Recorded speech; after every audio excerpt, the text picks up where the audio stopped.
There we go. Okay, perfect. Well, we have a full set of candidates. Hi, Jeremy. Morning, Good Jeremy. evening, How are you? Jeremy.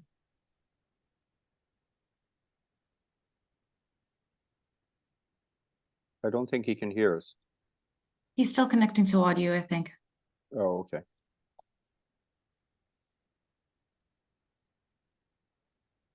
Jeremy, can you hear us?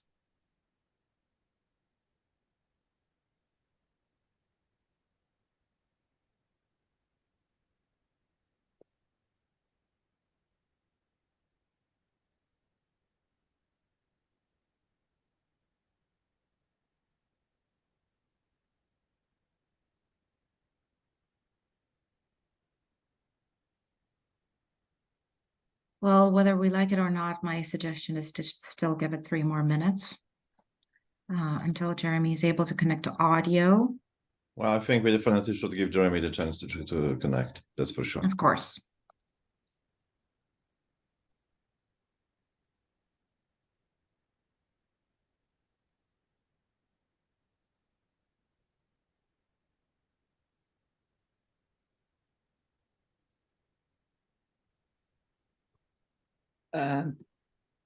Rolf, you're sharing the screen. Yes.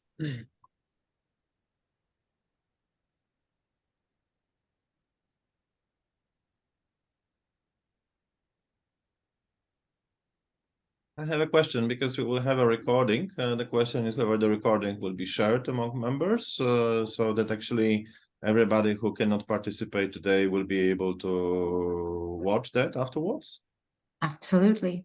We are Okay. going to upload the recording in the member area, so it won't be public. It will be accessible only to the Isocarp members. And the rationale behind it is, of course, to make all your answers available and to also, be inclusive of people for whom it's 5 a.m. and they're not as determined as Khalid or, 10 p.m. Because we Or just can't have please internet everyone. connection We are problems. very, Yeah, we super good. I'm that super for the happy middle. about it. Yeah. All right. All candidates are connected. Can we make a test and see? So Piotr, we know that you can hear us and you have your mic. Khalid. Yes, I can hear you. Thank you. Zainab. Yes, I can hear you. Elizabeth, can you hear us? Yes, yeah. Okay, and Jeremy. Jeremy, are you online with us? It sounds like the microphone Or you can is... just give a thumbs up. Yeah. Perfect. Yeah. Okay, great. Well then, shall we start? We can start. Okay. Okay. I would like to greet all of you. Good morning, good afternoon, and good evening to all Isocarp candidates and members. And I'm actually greeting you in front of Isocarp Election Committee. Thank you for your kind support and positive contribution towards a peaceful process. We really appreciate it. All the candidates are informed about the rules and questions, so we can start. My young colleagues, they will lead. I'm, as you can see and hear, without voice. So please, Sabina and Rolf, floor is yours. Thank you. Please, Sabina. Thank you. Thank you, Rolf. Can you please skip 2 slides? So again, as Dara welcomed everyone, we are very happy to be able to organize this. Again, this is recorded and this will be shared. Just a recap of the rules. I know we all know them, but maybe the participants don't. So we are aiming to be online until 14 Central Europe time. And of course, we are going to first give the floor to all of the 5 candidates to start with an introduction. On the website, we have them in surname counter alphabetical order. So this time we are going to start in alphabetical order, and then we are going to give the floor to them such as everybody will have a chance to speak first and or last. You will have 3 minutes to answer each of the 6 questions that we have received via email on elections@isocarp.org. We have shared the questions beforehand with all of you. Can you please, if you have not received them, they have been shared to your Isocarp email. So let me know if you by any chance have not received them. Okay, because they have been received, we hope that we are going to be able to be on time. We have prepared that little timer, and as I said, we will alternate the order of candidate responses. We do expect that this will take quite some time because there are a lot of questions and they are complex. But if we still have time, the request or the possibility for the people that are hearing and patching in as Isocarp members is to put their questions within the chat box, and depending on the time, we are going to dip into them as well. If you have a question for a member or a candidate in particular, please state the name first, 2 points, and then ask your question so we know how to manage this. And then I think the floor is, if Rolf, you want to say something else. If not, then we can actually start with meeting the candidates. Yes, this is the alphabetical order. And as Sabina said, we will then mix it up for the next round. We start the first round of introduction of every candidate. You have each of you 3 minutes. So without further ado, Elizabeth, the floor is yours for the introduction. Okay, thank you, Sabina. Good morning, good afternoon, good evening to everyone. My name is Elizabeth Belper. I'm a current board member, and I would be really honored to be your president to further the Isocarp's important role. So a little bit about myself. I'm an engineer architect, urban and regional planner, bringing more than 25 years of experience from Europe, Middle East, Asia, working with partners in Latin America, including with UN Habitat, private sector, foundation, and in collaboration with the academic world. I've worked on several boards, and I like to think of myself also as thought leader. I'm from Belgium, and I live in the Geneva area now with my family. So why me? I'm already contributing to some key positions of Isocarp and activities since 2019. Active board member, Congress director of the Brussels Congress and the current one. I initiated the Women in Planning, as well as co-founded the Community of Practice on Urban Health, working with a lot of different members in all those activities. And I'm passionate about the transformative power of planning, especially for the future. And also I truly care for the Isocarp community. So let's look at Isocarp. I think Isocarp is a unique member-led association of planners with a successful track record and also many new opportunities ahead. We are a global organization, and we can champion the urban planning to make resilient, equitable, and sustainable cities, regions, and communities. And yes, we are at a critical time, both globally and in Isocarp. And as president, I have 4 ambitions, which would be nurturing a healthy foundation through better governance, inclusion, and transparency. I really think change and improvement is needed, and we go back to value-driven Isocarp, re-inspire trust and confidence among our members, and part of this is more transparency, accountability, and nurturing a culture of integrity and respect. I would also plan to diversify Isocarp's revenue, particularly if we look into the future and sustainability. And from this basis of healthy governance and sustainable finance, we can consider regionalization and other big items of Isocarp. So second thing is empowering the members at the heart of Isocarp. We know members are at the heart. We can empower this. I know one of the key issues for members is they want to be more connected for various reasons. And I would really put priority to make that happen in the new digital age. For example, through an Isocarp app, I started researching this and I see some opportunities. I think globally, we need to think of those who are underrepresented and capacities that need to be built of our members, and we can also use expertise of our members. We nurture long-standing values, quality and excellence, and we can also further some of the great products that Isocarp already had. I would certainly. Thank you, Elizabeth. The time is, sorry to disturb you, but the time is off. Maybe you want to give we- one final the- sentence, Elizabeth? Finally, Yes. excuse me. One minute, so let me end. So that is certainly also my ambition to further ISOCARP being in the world and world in ISOCARP when it comes to women in planning and regional diversity, and also strengthening our unique position on the global stage with really pushing the boundaries. Thank you. Thank you Thank very you. much, Elizabeth. You may hear a noise when the 3 minutes are out if you're listening into it, because we do have the timer there. Thank you very much for your statement. Let's move on to Jeremy. Please, you have the floor.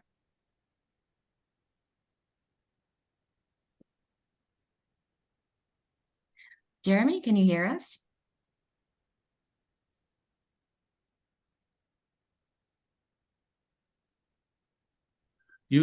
Sorry, No. it turns itself off, and I'm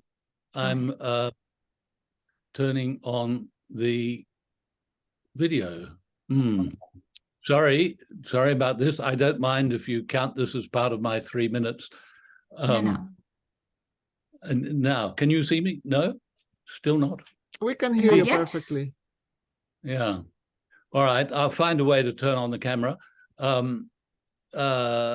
shortly, but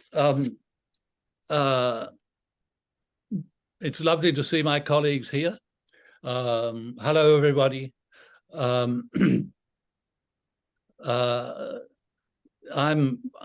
I've been involved in ISOCARP for a long time, and what's attracted me, and I think most members, to ISOCARP is that it's a collegial association of city regional planners everywhere, and it's a member-governed association. That's what has always attracted me. The Congress has a unique kind of spirit about it called the ISOCARP family, and I've got involved in the various ISOCARP activities in almost every capacity. And I would encourage those who observe this recorded debate later to read my statement, which explains my approach to ISOCARP, the great pleasure I've had as being a member, an active member, and a volunteer in many capacities in ISOCARP, and that's in the statement. But during that time I've been in ISOCARP, I've observed some very worrying trends in, say, the last decade. I'm not going to go into them right now because there's time later in the debate to talk about that. This election is a time to take stock of what those trends have been, and to enable ISOCARP to return to the kind of transparent, interactive, member-governed association that was founded nearly 60 years ago. The kind of association that is envisaged in Dutch law for any association, and that is one that's run by the members, where the board is a group of people all equal, that no one individual has executive power and turns into some kind of executive leader, and all positions, including the position of president, are equally members of the board. And as I said in that statement, my role would be to chair the board and to enable the board, facilitate the board, delivering the kind of association that the members want. And this election is going to be crucial to returning ISOCARP to the way it was. And the way to do that is to fill, I hear the pips, is to fill in every box, to number the candidates 1 to 5. And again, I shall say more about that later. Thank you. Thank you very much, Jeremy. Perfectly on time. just finish the sentence. Well, we shall move then to Khalid. Khalid, you have the floor now. Good morning, good afternoon, good evening, everyone. I'm Khalid Al-Adli. I'm both an academic and a practicing professional. I've served in various capacities as professor at Cairo University and other universities in the US as well. I have, in the past few years, had the opportunity to work with NGOs, to work with the government, serving as a governor of Giza in Egypt. And having been trained in the US, the UK, and India, and Egypt, and also practicing in various parts of the world, all over the Middle East, some parts of Europe, as well as in the US, has given me a chance to make quite good connections, as well as gain experience connecting to people. Now, going back to ISOCARP, I'm a long time member of ISOCARP since 1997. Having also joined ISOCARP, I realized it's totally different from many other associations like the American Planning Association and such, and I consider it an extended family of friends globally. So I'd like to see that maintained and increased. To me, ISOCARP needs new blood. It also needs new ideas in it. I think that we should be have a more globally inclusive. So we should not only be limited to certain parts of the world. So we need to be include more and more, really become international in that sense. We need to include various parts of the world in various regions, and also have representations, maybe in some kind of forms that we'll discuss at a later stage, at maybe local chapters or whatever. We need to make sure that there is a pure transparency and communication between members and the board, who are there to serve the members. And I would like to say that this is a society of members for members. And I think we need to make sure that we have a resilient, financially resilient ISOCARP. We were always, throughout the years, I've served in various capacities since '97 as vice president, as a bureau member when the national delegations were there, rapporteur, tutor, advisory board member, chair of the local organizing committee, and the 39th conference, which received one of the best conferences in 39 years, and also participated in many UPATs, young planning professionals, workshops, forums, and conferences. And I think we really need to get back to the fact that we are a global society. We need to be more transparent with our members. We need to engage our members, and we need to make sure that we have some kind of financial resilience, that we're not always stuck with the fact that we need the Congress to make our finances balanced. And finally, we need to make sure that we are really a signature think tank serving globally. So having said that, thank you, Khalid.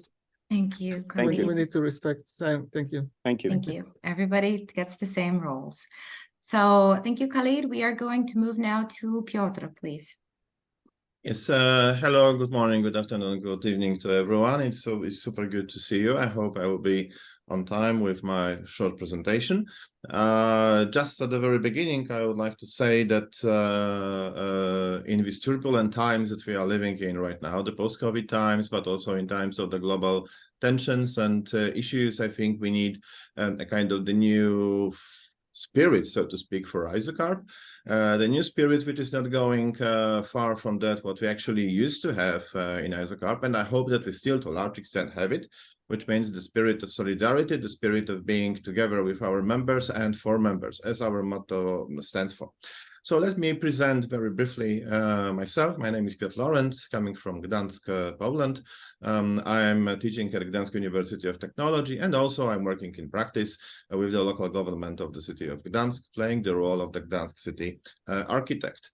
So that enables me to bridge theory and practice and work on the two sides, so to speak, of our agenda. But also I have extensive ISOCARP experience. I was working for 6 years as executive committee member at that time, was responsible for the Young Planning Professionals program, organizing a number of the different events. But also I was associated with, quite recently, with the ISOCARP regional event, organizing them last year and also this year.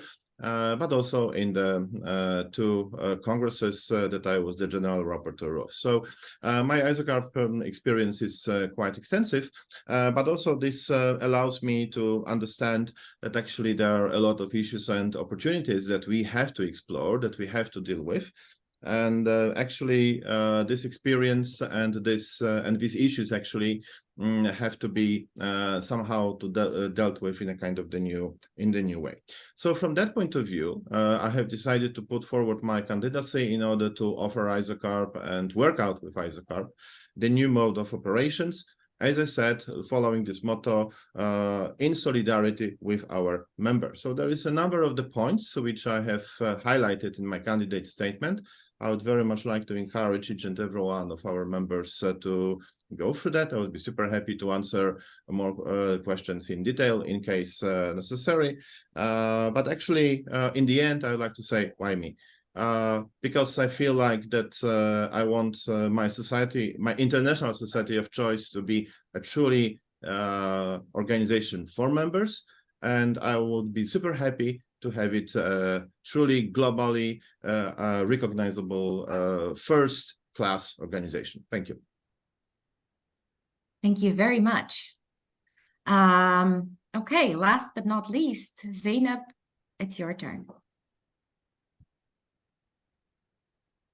Okay, hello, greetings everybody. It's very nice to be together with colleagues all the time. As you know, I'm Zeynep Endin, but first I would like to express my deep gratitude to my colleagues who have nominated me for this position. I'm much honored for that. I'm an academic. I'm a professor of urban planning at Yıldız Technical University in Istanbul, Turkey. I also do planning and consulting work mainly for local governments, especially for Istanbul Metropolitan Municipality, which also gives me a valuable chance to bring together theory and practice and build it into my teaching, as well as,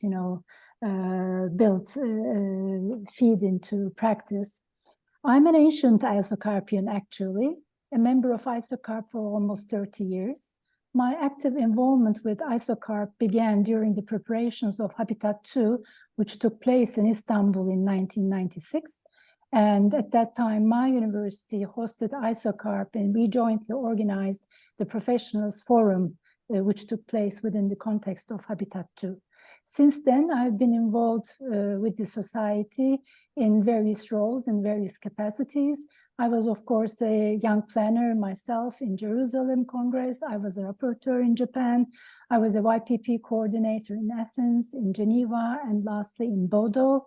I organized the 42nd Congress of ISOCARP in Istanbul in 2008, and I'm sure most of you still remember the Bosphorus trip that we had, the dinner we had in Istanbul.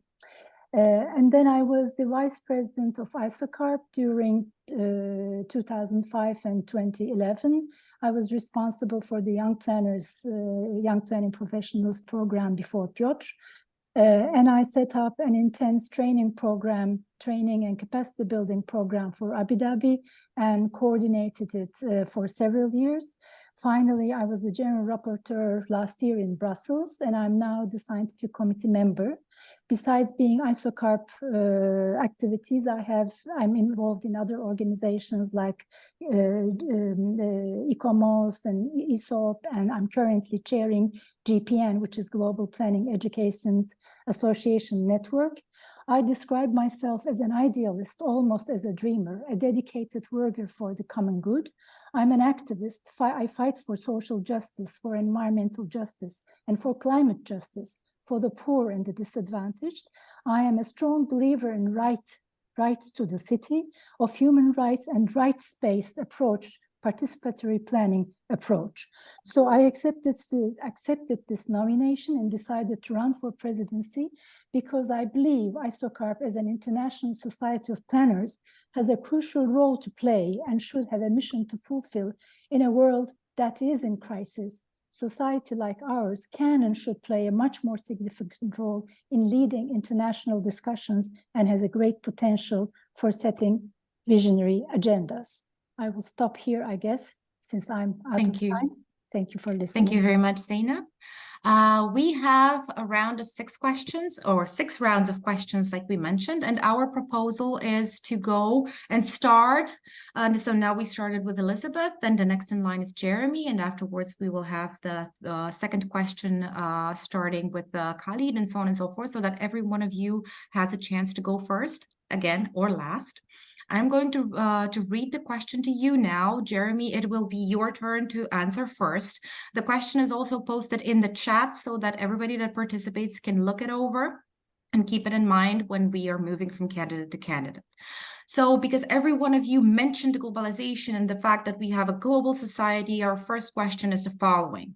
Over the last 3 years, there has been an acceleration in the internationalization of ISOCARP and the definition on an experimental basis of a management model called regionalization, which opens up the decentralized management of a fully fledged global ISOCARP. What is your position on this reform? And do you plan to continue implementing it, or do you want to return to a centralized management model? Jeremy, you have the floor for this question. Yeah, I'm glad this question is being asked because it raises really fundamental issues of the kind I alluded to earlier. And I apologize everyone for the video issue. There's some of the quirks of the computer, I suppose.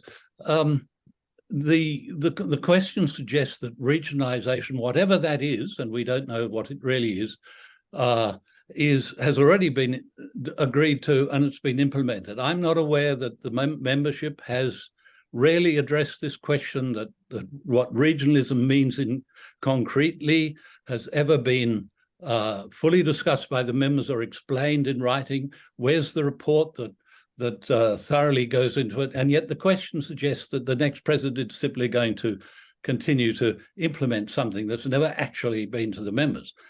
The other implication in this question is that a centralized management model is not as good as a regional one.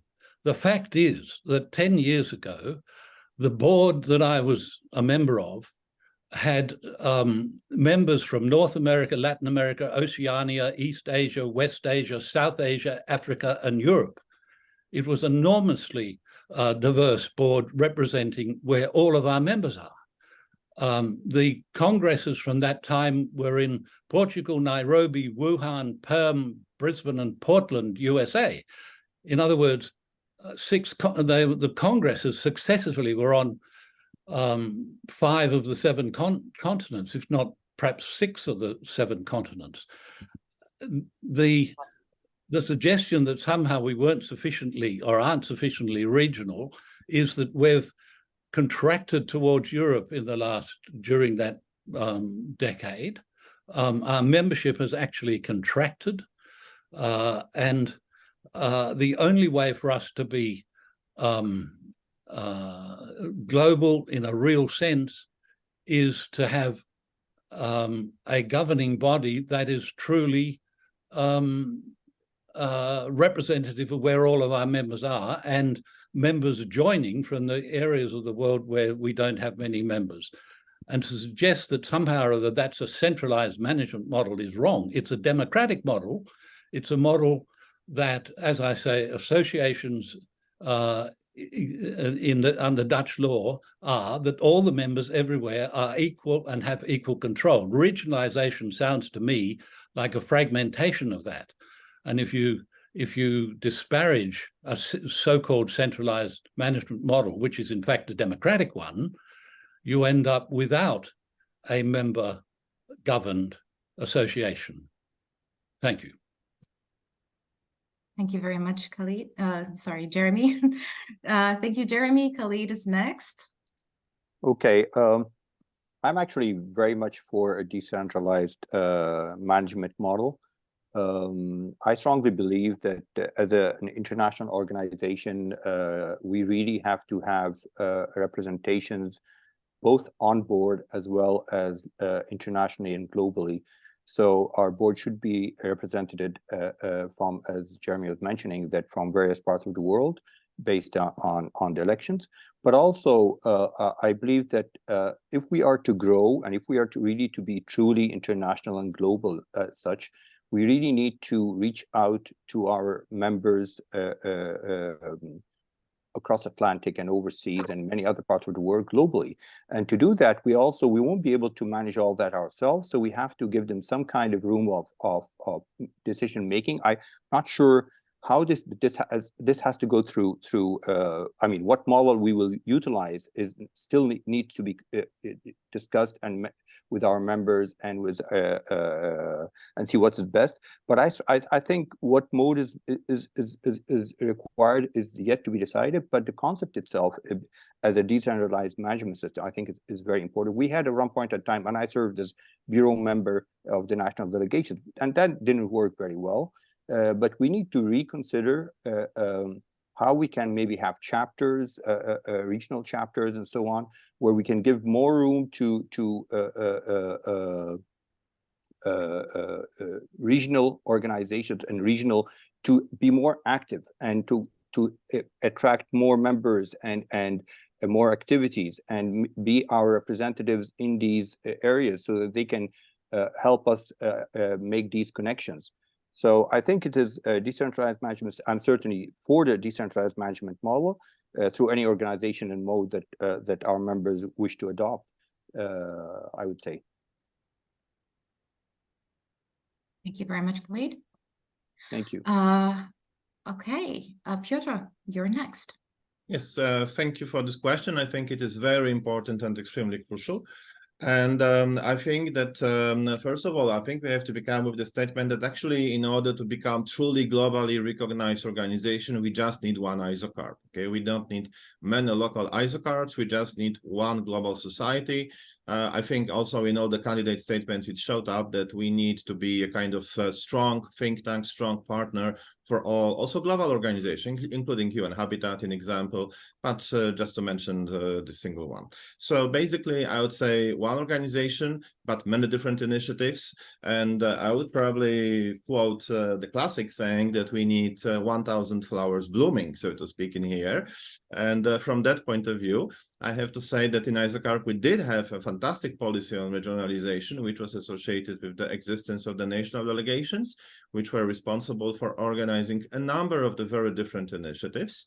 I don't think that it's an opportunity to come back to exactly that model, but I think that this actually shows us the path, that we should actually activate our members, activate our national delegations to organize a number of the regionally focused events. And I'm super happy that actually the current president and that current board have actually started this initiative called ISOCARP Regional Events. We had a pleasure to organize one of them in Gdansk last year. Another one will be organized this year, this early November. So this actually shows the way how I think we should develop that, which means that we should mobilize our members, mobilize our colleagues, activate all the hidden potentials, and in this way start this kind of the initiatives. And you know, it can take very different faces. I remember that when I was on the ISOCARP Exco, we organized, in example, in partnership with Urban Planning Society of China, a number of the YPP workshops, regional YPP workshops in China. So there are many options and we should definitely go explore them. But as I said at the very beginning, after we have all these fantastic initiatives which are developed locally, after we have our active members and a group of members globally, but we should, in the end, have a kind of one single representation, just not to lose the spirit of the organization, of the global organization of friends, just as Judith has quoted that in the chat, which I cannot agree more with this. So I'm absolutely forward to that. So thank you. Thank you very much, Piotr. Okay, Zeynep, you have the floor. Okay, thank you. Well, I think I also agree that the idea of regionalization and having regional offices and so on has been with ISOCARP for a long time. However, as far as I know, there is no concrete operationalized management model that is put into practice yet. So I cannot comment on the management model itself. It's not there, in my opinion. I don't see it. And what we mean by this management model, or how we are going to put it into effect, if we happen to have regional chapters or regional offices or whatever, it's a matter of discussion among members. Are we going to open up offices or chapters? Who will be in charge? How are they going to be managed? How are they going to be financed? How are they going to be related to ISOCARP? How is ISOCARP headquarters, so to speak? Or will there be an ISOCARP headquarters anyway after we regionalize in that sense? Well, then I ask, what do we really mean by regionalization? If we mean making ISOCARP more visible in different parts of the world, under the leadership of members from those parts of the world, like the national delegations we used to have before, or if we mean organizing activities such as workshops, seminars, design charrettes, in collaboration with ISOCARP, of course, if we mean building knowledge-sharing partnerships, if we mean gaining new members, etc., yes, I do support regionalization. Of course, we want to be inclusive, go to different parts of the world, offer our expertise and knowledge, and also learn from them. But we should not be locked in regions or regionalism. We should not forget that we are essentially a global society. We drive our strength from our diverse and truly international membership. And interpreting regionalism in this way has nothing to do, in my opinion, with going back to a centralized model. I mean, I don't see a relation in that sense. So keeping the structure as it is and organizing all these activities and keeping the headquarters, keeping the main administrative structure as it is, does not necessarily mean to me going back to centralization. Otherwise, I truly support this regional activities, of course, mobilizing our members in different parts of the world and learning from each other. There's, of course, nothing to be against it. It is to be supported. Thank you. Thank you. Thank you very much, Zeynep. Okay, Elizabeth, you have the floor. Thank you.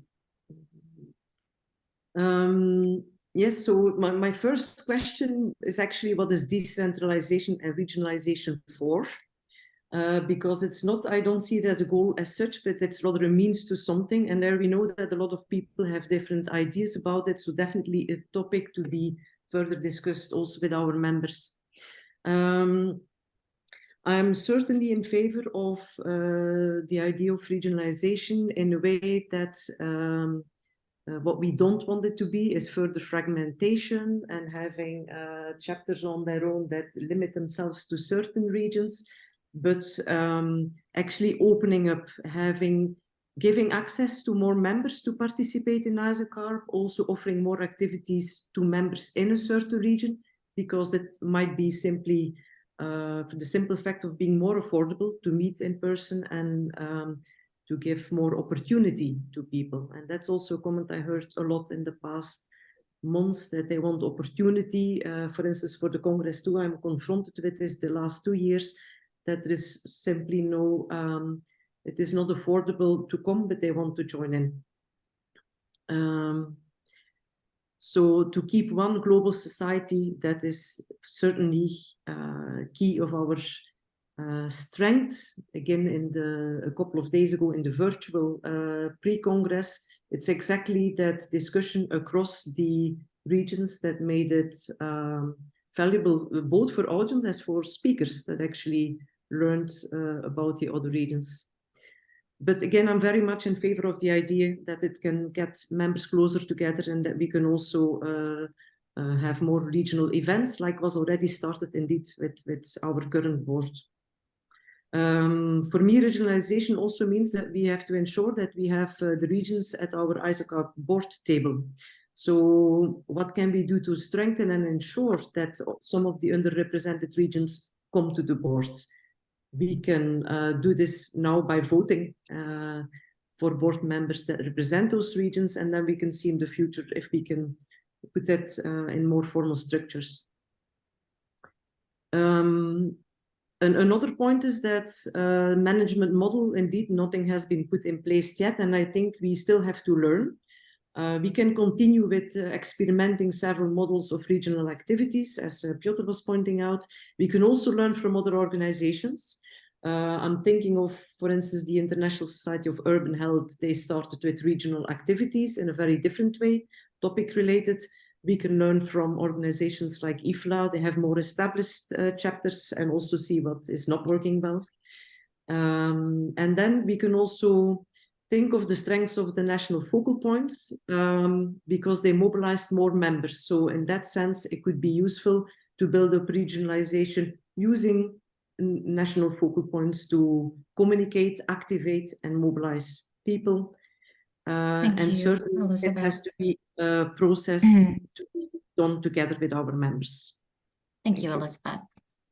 Okay, first question down, the second one comes up. We are going to switch who comes first. So Khalid, it will be your opportunity. The second question is, or maybe more an ask, please comment on the statement of one of the candidates here in the room. Well, I would like to go back and talk about the issue of regionalism. I think this is a major component of what we're looking at. And I heard what has been said, and I think we are all on the same line. We at the end, membership will decide which approach we take and how we take it. However, I really believe that if we really want to grow and if we really want to have activities not only in China or in one or two other places, but all over the world, we really have to make our connection and reach out to our members in various parts of the world. And for this, I believe that the concept that has been started by the current administration is quite important, and it should be continued. Maybe we may reconsider what is the best way to do it, or what is the best mode to develop that, whether it's a chapter, whether it's a representation, and as they were saying, whether we do have an office or we do not have an office.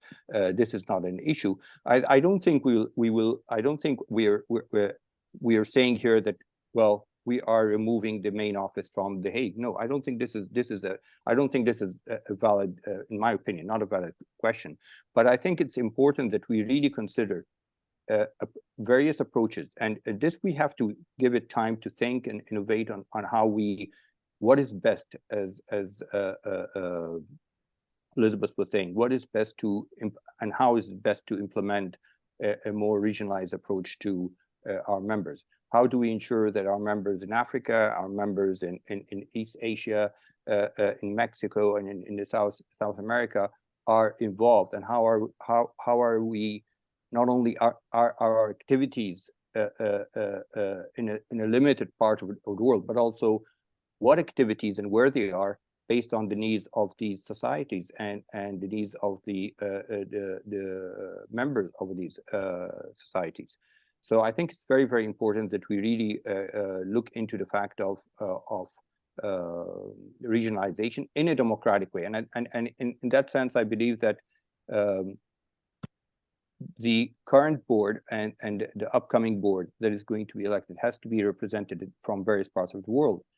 But that in itself is not sufficient if we do not have arms to help us, like we did it in China. And our success in China, when I was serving and when Piotr was serving as a vice president, was due that one of our board members from China had very well connections. So we were able to open up in China. But we need to make sure that also that our representatives in these different parts of the world are capable of initiating activities and projects that fit very much with the needs of the planning societies. Thank you, Khalid. Thank you. Next one is Piotr. Same question. Yeah, thank you very much. I think it is a kind of tricky question, although I have read all the statements. And I don't want actually to comment on one of my colleagues. I don't think it would be fair, actually. But what I decided to do is to analyze all of the statements. And what came from this analysis is that we have actually two different visions. The first vision is that we are actually following the system that actually ISOCARP society, so to speak, is responsible for most of our activities, as actually we used to be years ago. Just to remind each and every one of us that actually we have been doing YPPs, we have been doing UPATs, we have been doing publications, we have been doing congresses, we have been doing trainings, and so on, so on. And right now, through this, so to speak, ecosystem approach, and for the diversification of the partners which we have, we might actually go to the point that actually we have a kind of a collection of the different entities which are not necessarily in line one to another, so to speak.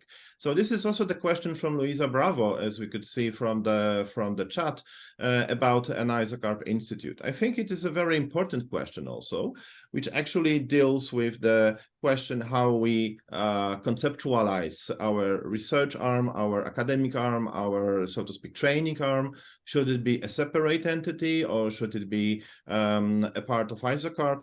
I think that we need a members-oriented society with programs focused on members and for members. We cannot be just a society of colleagues just collecting membership fees, but I think we should generate projects, we should generate options, we should generate opportunities for each and every one of our members, and that actually needs a kind of full control over the projects which, as ISOCARP, we are doing. So from that point of view, I'm a little bit more in favor of the, so to speak, reunifying the projects as far as we can, according to the legal issues. I know that there are many of them within one hand. And from that point of view, we need a kind of governance which allows creation of this kind of projects. Thank you.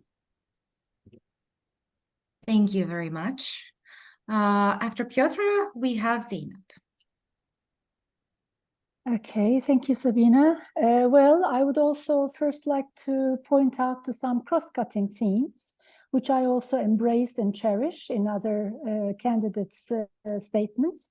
I believe that there is the importance of inclusive and transparent governance cannot be contested. Actually, it's very, very important. Empowering members through increased channels of communication, as well as new activities such as summer schools, akin to European summer schools that were organized some years ago by ESOP. Championing women and diversity, as Elizabeth pointed out, these are very, very valuable points I would agree with. And again, most of us bring the point that making ISOCARP a globally recognized key player, as Piotr puts it, is an important role that we see for ourselves to nurture and cherish. So these are very important, I think. Also, the emphasis on ISOCARP being a family of friends and a member-focused society, as put by Jeremy and also by Khalid, is something I value. This is one of the reasons that kept most of us with the society for all these years.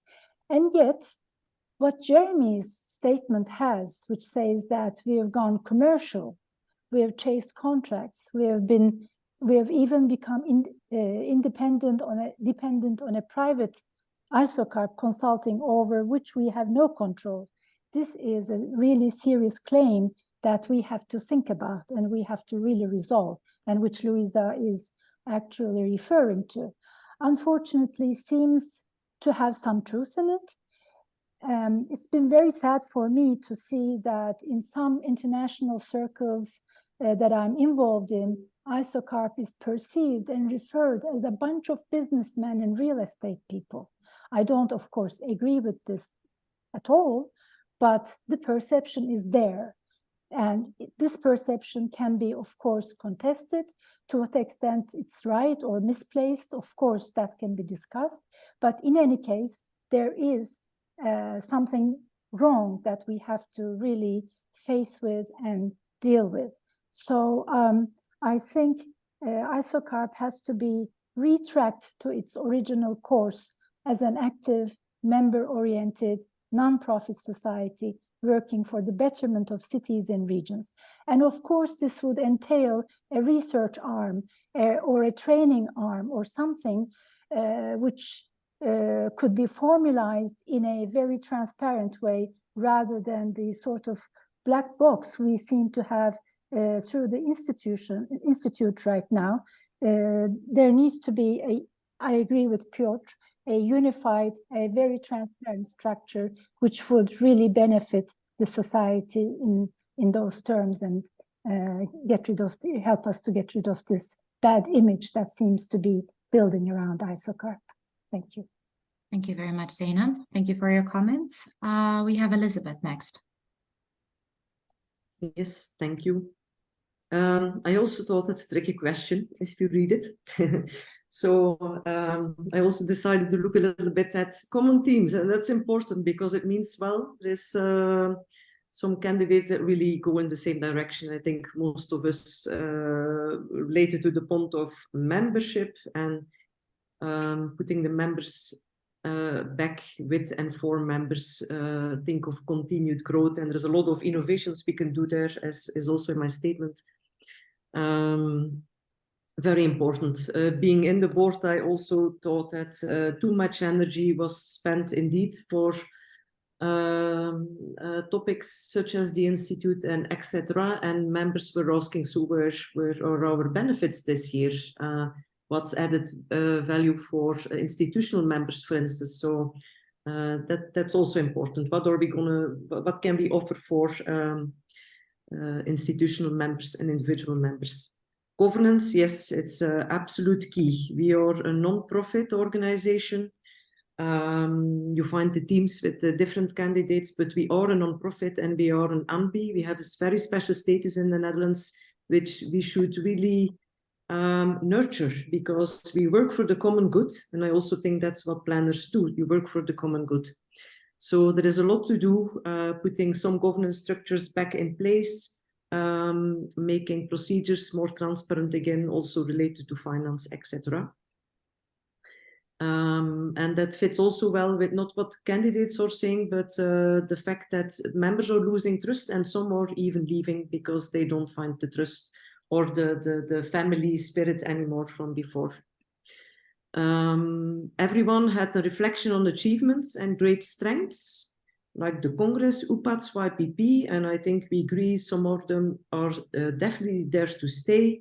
I'm thinking of YPPs. I met so many young people for whom it was a life-changing experience, so it is no question to think it wouldn't be there. It is really fantastic, even this week again in the Congress 2 days ago. But at the same time that we can renew. We have been doing digital Congress, so some of these activities can also get a new jacket and be accessible for more people in parts of the world. And then it's also refreshing to see some niche areas. For example, I like to get insights of the historical context from the 60s. Again, stressing the distinctive character and purpose of ISOCARP. A reference to the role of a board as a chair to enable the collaboration and the dialogue in the board rather than a sole decision maker, for instance. And so these points, they point for me to the original unique vision and the sense of community that we should and remain fostering as a family, ISOCARP family. Thank you very much, Elizabeth. Okay, last but not least, we have Jeremy for question 2. Hi there. Yes, I'm like the others. I'm not going to take up the invitation to comment on one of the candidates. What I can say is that we're all city regional planners. We've all had a lot of experience in ISOCARP. We are, let's say, senior long-term members of ISOCARP. We have that in common. We're committed to city and regional planning in the way Elizabeth just spoke about it. we all say that members come first. I hope no one minds if I say it's easy to say that. It's the explicit or precise or particular or pragmatic way we do that matters.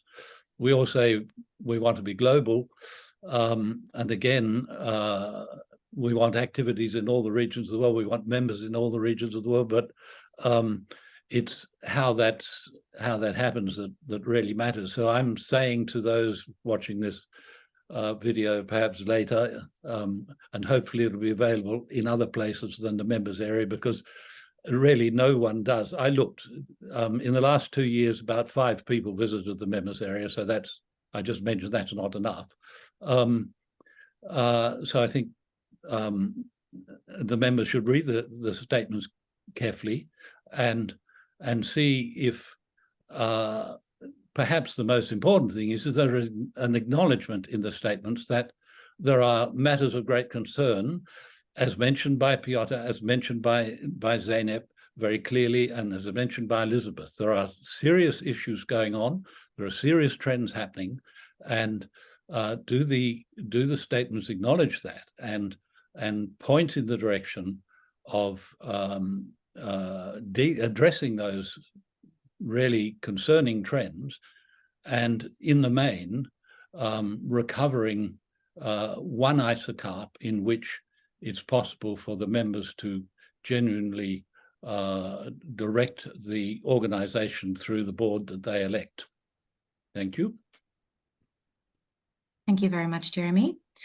Okay, we are going to move now to question 3, and I will ask Dara to put it in the chat.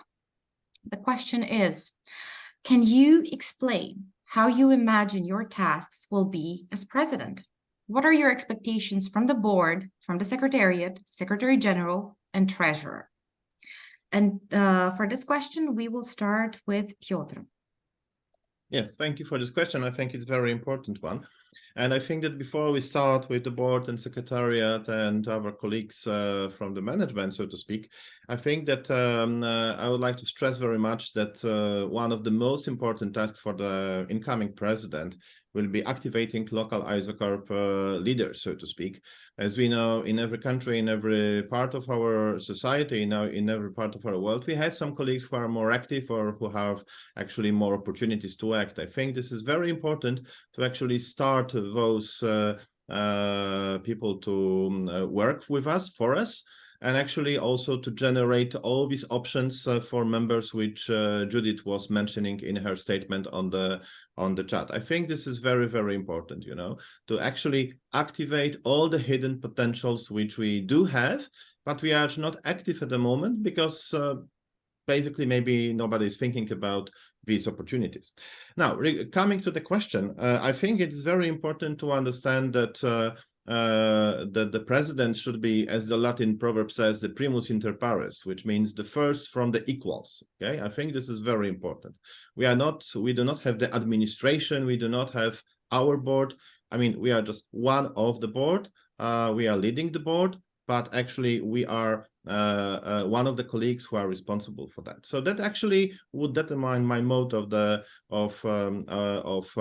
working with our colleagues from the board, which means I would go for the day-to-day consultations with the board and discussing and defining all the actions which have to be taken.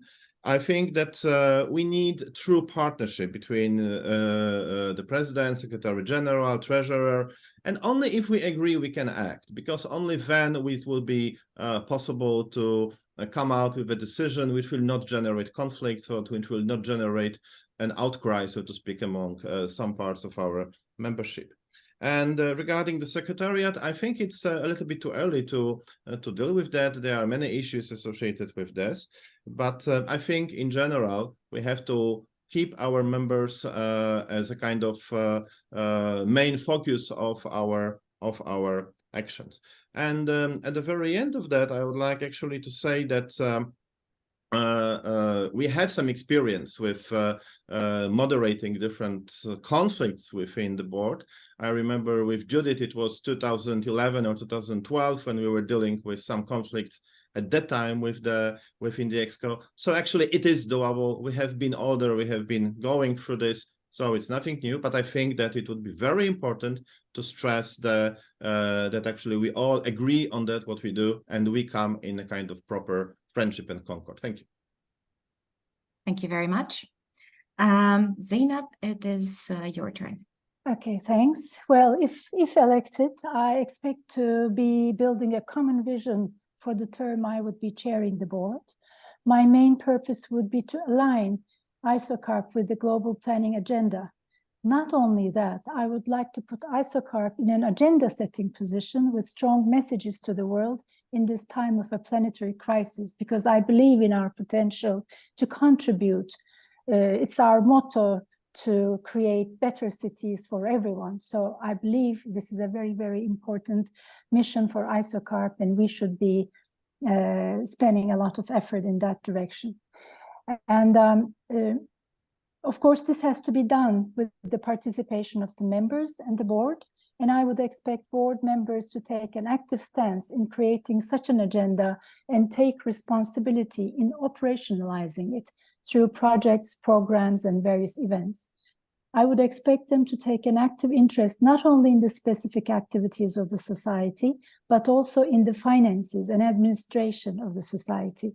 This would then entail proposing new initiatives and improvements to current activities that would increase or create new revenues through projects, programs, grants, or sponsorships. I expect the board and the Secretary General and the Treasurer to work in total accordance with the Constitution and other related regulations of the society, always in a constructive dialogue and in transparency. For the Secretariat, apparently it seems like we are lacking in manpower. We are simply understaffed.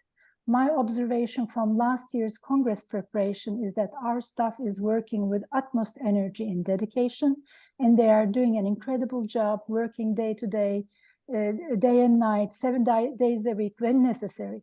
So there is a need to have an overview of the daily operations and think about necessary backups for the Secretariat as well. Thank you. Thank you very much, Zeynep. Elizabeth, please. Yes.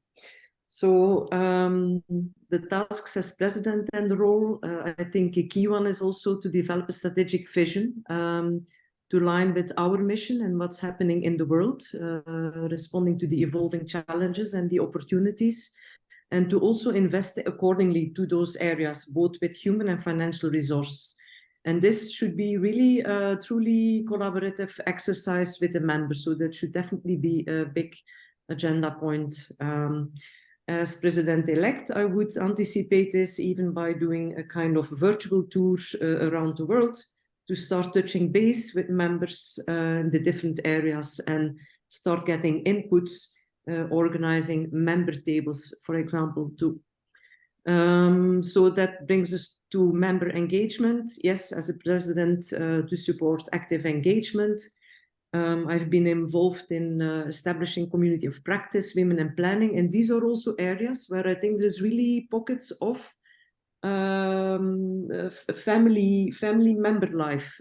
For some missing, but I may be more new, but I discovered this and I think this is great. This is also what keeps us together and to build again upon this, and also give the members the responsibility to lead those committees. As a president, you're also chair of a board, equal among others, and to guide discussions and be an example yourself of creating and nurturing a respectful environment and calling out non-respectful behavior, both towards board members or staff, which has happened, I must admit this. So this is something really, really important for the well-being of everyone. I think president also is very visible, so has a presentation function together with the board members. And increasingly also, I think the value of planning is increasingly valued by organizations as WHO, the humanitarian agencies, environment agencies, and so on. So we have a big task which we can, with the board, do together. There is, of course, governance and financial oversight, and to work together with Secretary General that the strategic priorities are streamlined into activities and priorities for the Secretariat. And then with treasurers to also think about diversification and maybe integrate new functions for board members to focus on sponsorship, for example.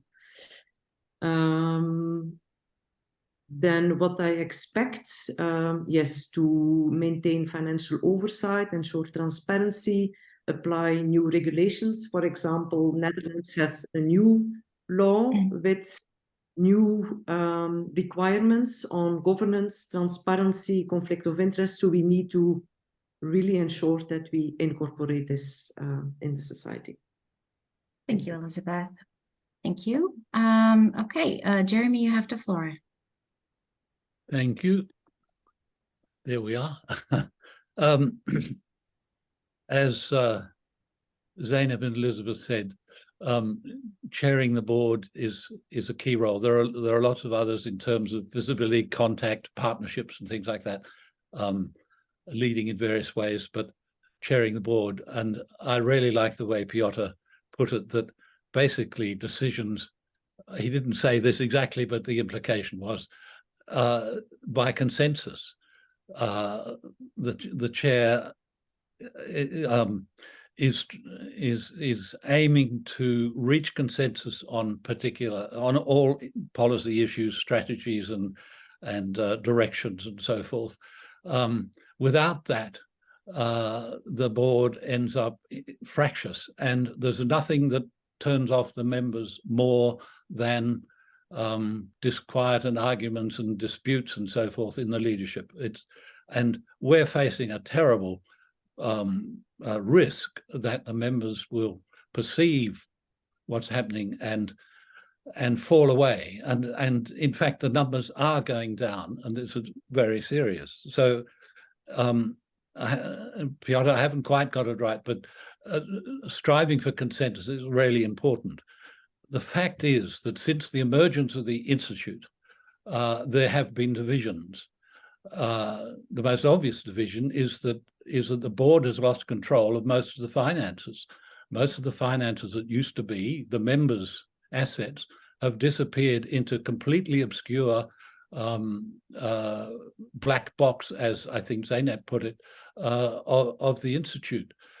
How can you have consensus on the board when there are personal interests involved, conflicts of interest, lack of transparency, obscurity, etc.? Just one other comment about this. In the two times I was on the board, it was so impressive of the voluntary work of the members of the board. What Zeynep did, what Elizabeth is doing now, what Piotr did, and so on, and the others were working tirelessly on each projects like YPPs and UPATs and the Congress and the ISOCARP review and so on. That's the sort of board that has a sense of collectively working towards the same ends, and that really only exists when they all have collective responsibility, chaired by a first amongst equals. Thank you. Thank you very much, Jeremy. And last but not least, Khalid, you're up next. Yes, I think chairing the board is something that's very, very important. And as Piotr clearly mentioned, and others mentioned, that chairing the board, I've served as chair of board in various parts, and it does not really mean that you preside over the board, but instead you are part of a team. You work together as a team. You just happen to reorganize things, to put a way for the people to communicate and so on. So I think it's very important here that the board as a whole, including the president, adhere to the code of ethics and uphold it, that we all agreed to, or if we come on board, and that we serve without compensation. I think these are two issues that have been discussed internally and out loud in many cases, and I think this is something that we really need to look into. I think one of the important issues here, as I always say, the society of members for members. is how do we provide for that? How do we provide it? We have to engage, as Zainab was mentioning, our members in the decision-making process. And to do this is not going to be an easy task. We have a large membership, and some of them are still not communicating, but at the same time, we have to ensure that the feedback is in due time. And for this, we have to have a due process. We need to make sure that we, through the Secretary General and the Treasurer, that we formalize, and as my colleague Jeremy was saying, the issue of the black box and so on, and where the funds are going and where is it. We have to formalize and consolidate all projects that are being under ISOCARP, whether it's through the Institute and also all project activities, and make sure that there's a clear transparency to our members, not only to our board, but also to our members on how this is being done, and how we are choosing even those participants in the various projects and activities that are taken in our society. The Institute, I was a vice president of the Institute. The Institute is an important element, and when originally it started off as an institute with David Prosperi, and when I came on board, we decided to change that to a Center of Urban Excellence. And the concept was to make sure that we formalize all project activities, not to totally separate it from the ISOCARP, and it becomes a different entity that has its own, as Jeremy was mentioning, that it has its own, the funds are all going to so there has to be, we have to discuss this with our membership. We have to consider how the board is being elected, the Institute board is being elected, how this is something that really needs to be looked into. If we are really going to be a transparent society among our members, and we have to be inclusive and make sure that, do I still have time? Nope. Oh, okay, thank you. Thank you. Thank you. So we have completed round 3 of questions. We are moving now to the 4th. Zainab will start, and the question is, or the request is, please describe your ideal board. Well, this question is a great one for an idealist like me. And if you're also a Libra, I would start saying that my ideal board would be balanced. Balanced across genders, balanced across geographic regions. I would love to see more women in the board, at least half of them. And I would love to see representation not only from the global north, but also from the global south. I'd love to see more experienced colleagues, as well as younger generations who could be bringing their dynamism to the board. So that would be my balanced, ideal balance of a board. Also, my ideal board would be harmonious, composed of dedicated, competent, and creative people who have a passion for the society and who have a team spirit. My ideal board members will work in solidarity and cooperate rather than compete with each other. We may not agree on everything, but I believe we are mature and professional enough to listen and discuss issues with utmost respect to each other. After all, we're doing a voluntary work. There is no point in getting into stressful power struggles.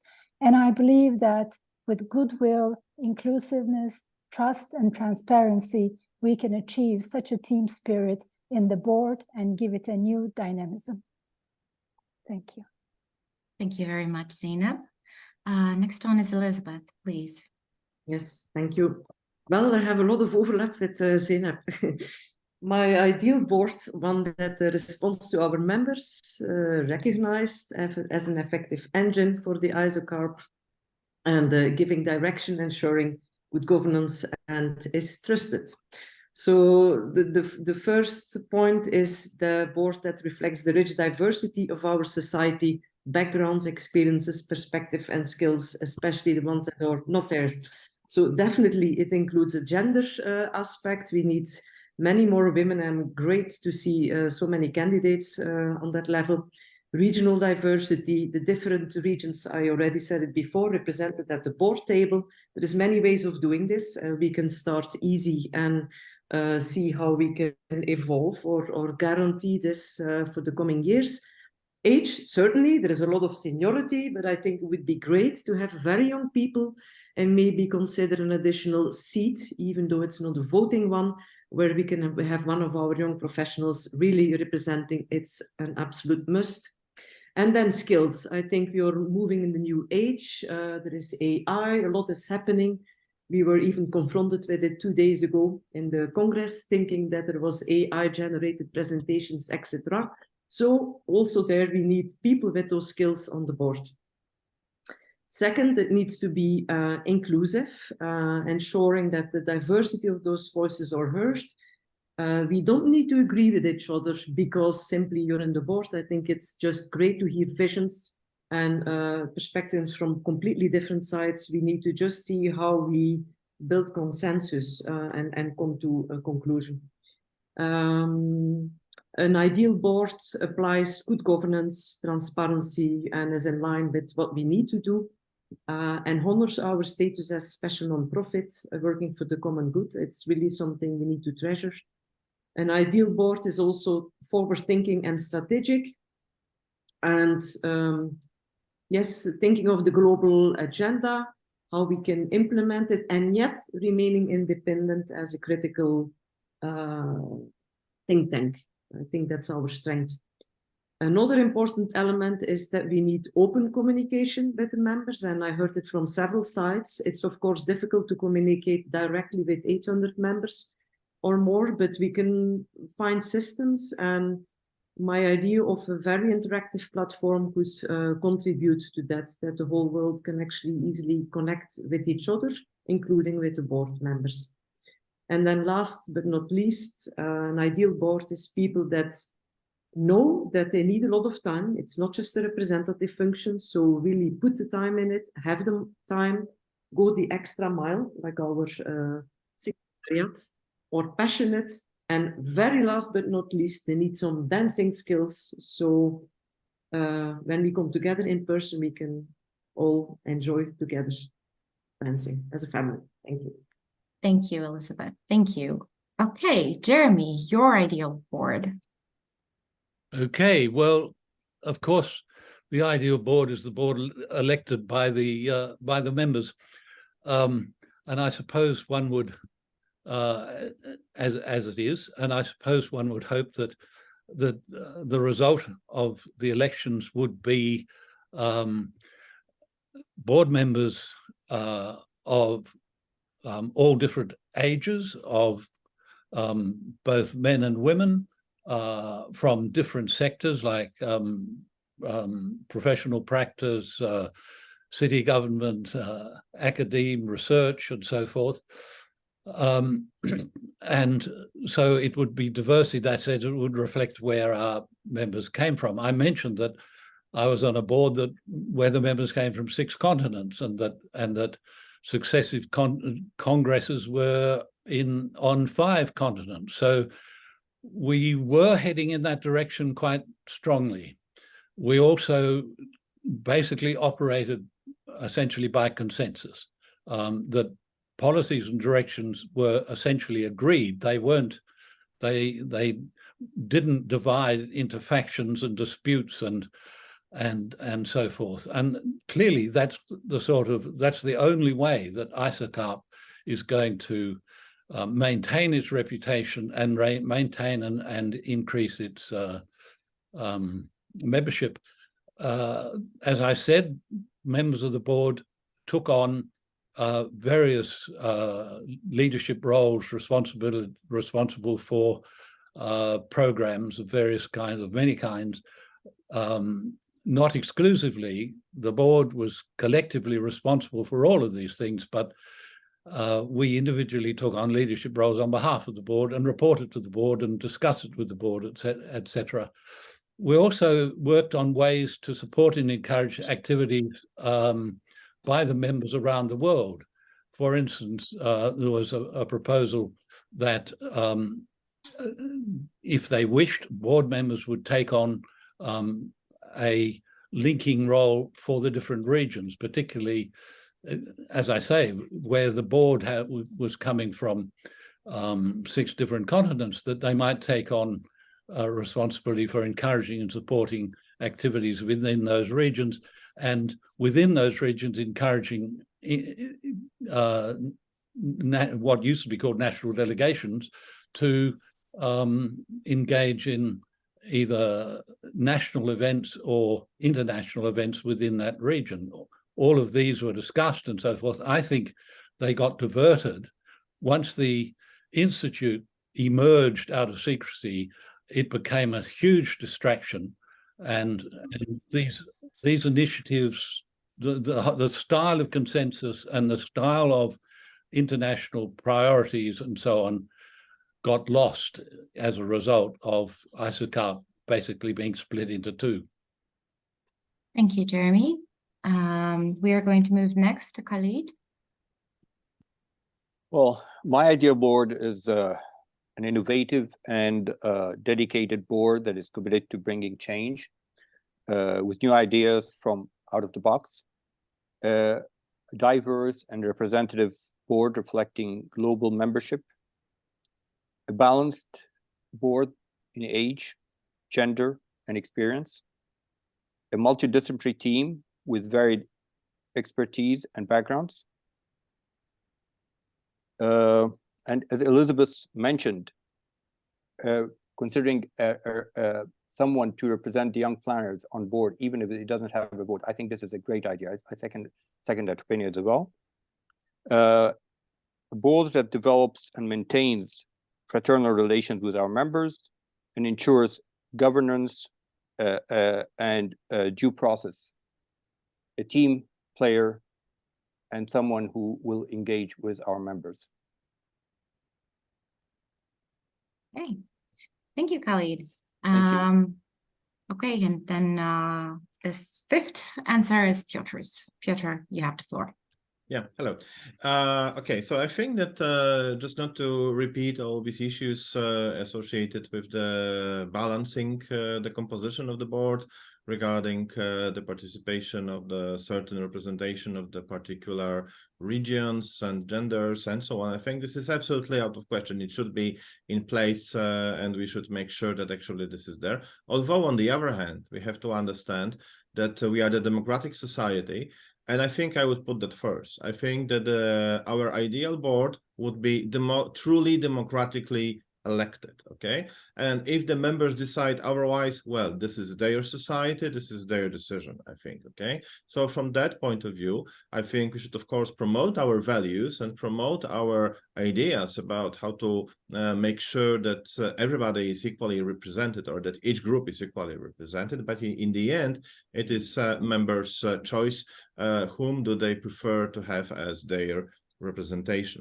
So from that point of view, I would very much support this point which appeared in the chat on the debate of the board members, of the potential candidates for the board members.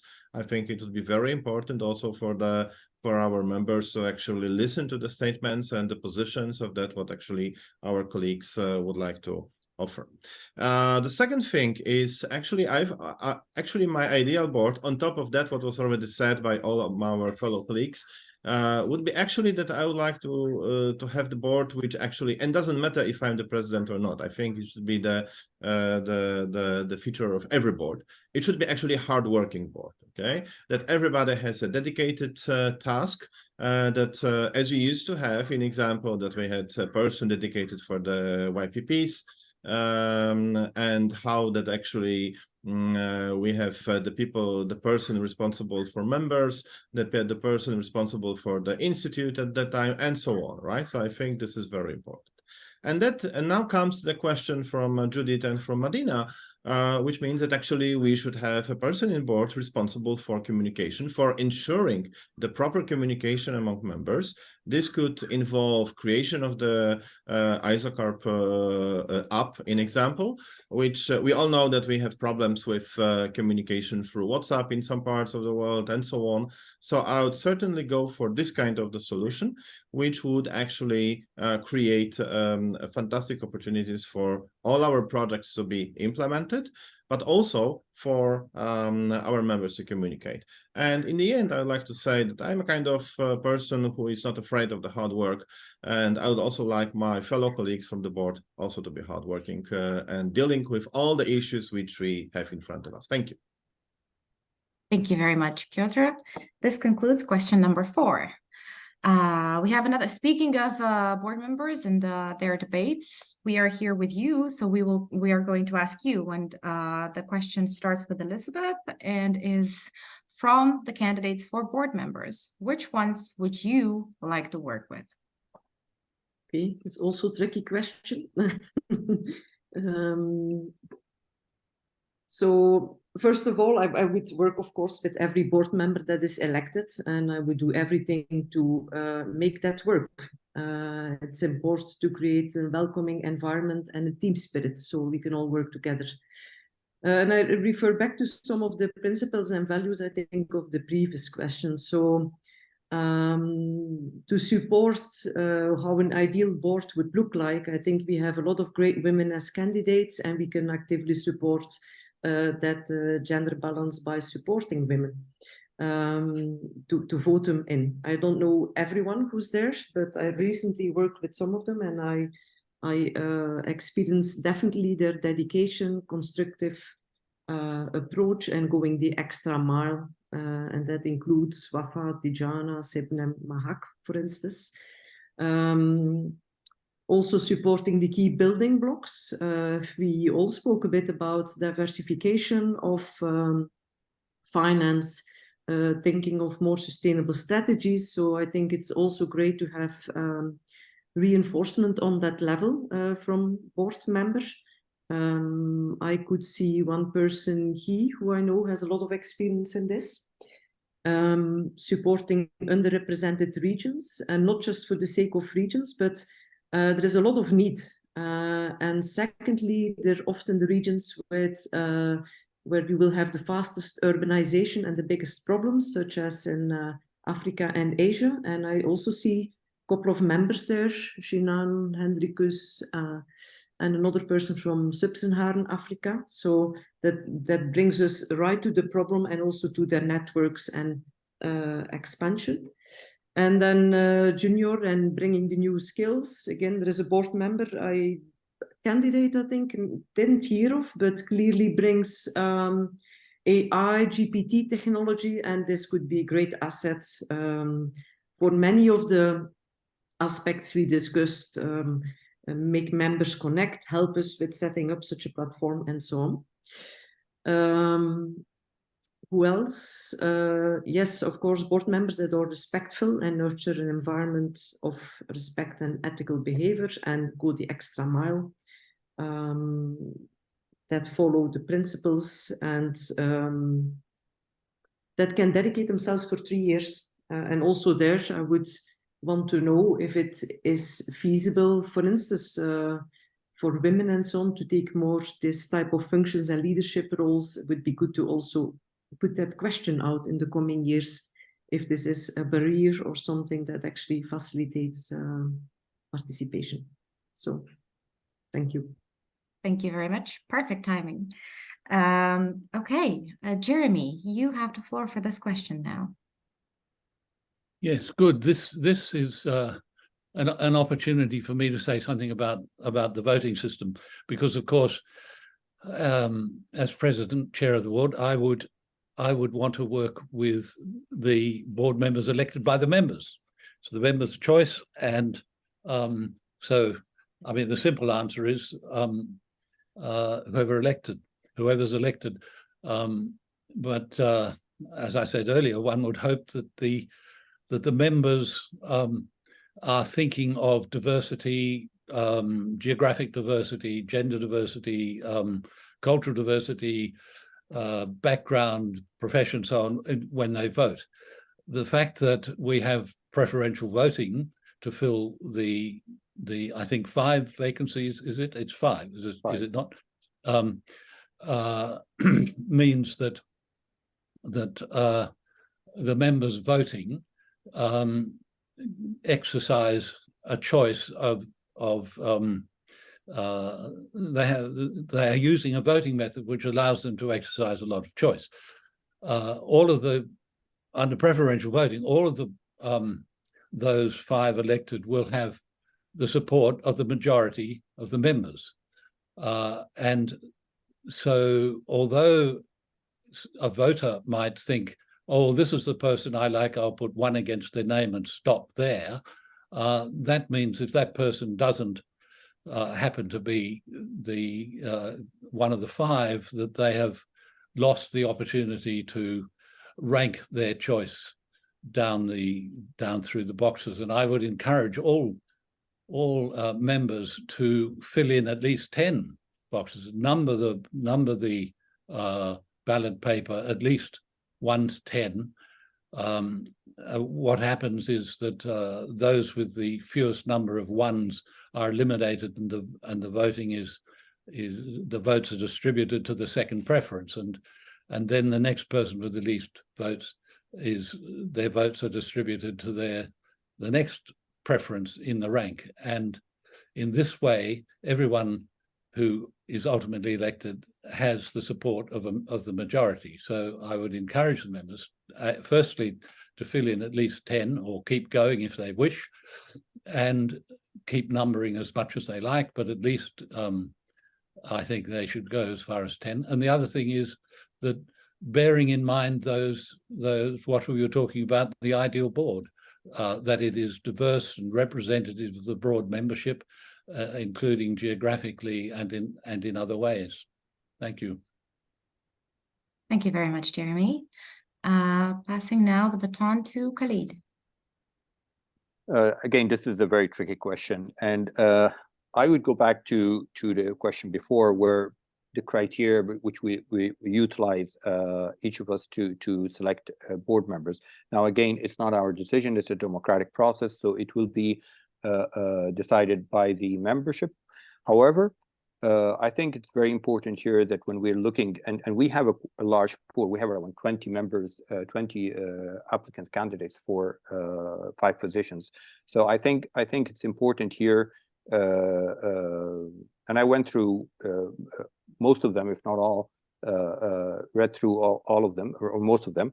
But I think what's important here is that we make sure that they are committed to working as a team player, and make sure that we have a gender balance, we have a geographic balance, we have an age balance, and also a different expertise balance. So as it was said, academic, professional, as well as different disciplines in academia and professionalism.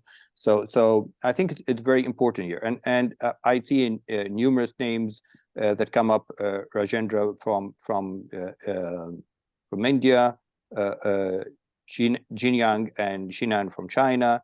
I think also a guy who has served before as vice president, but also has expertise looking, and I think this is an issue that we really need to look into, is we need someone with strong background as a treasurer. So I think we have a number of names. Manfred is also a possibility. We have Tijana, Wafa. I think there's a number of Ambilopa to Homa from Africa, representing Africa. So I think we have a number of candidates that are really fit the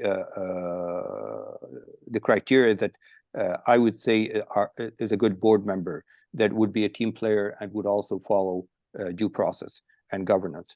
So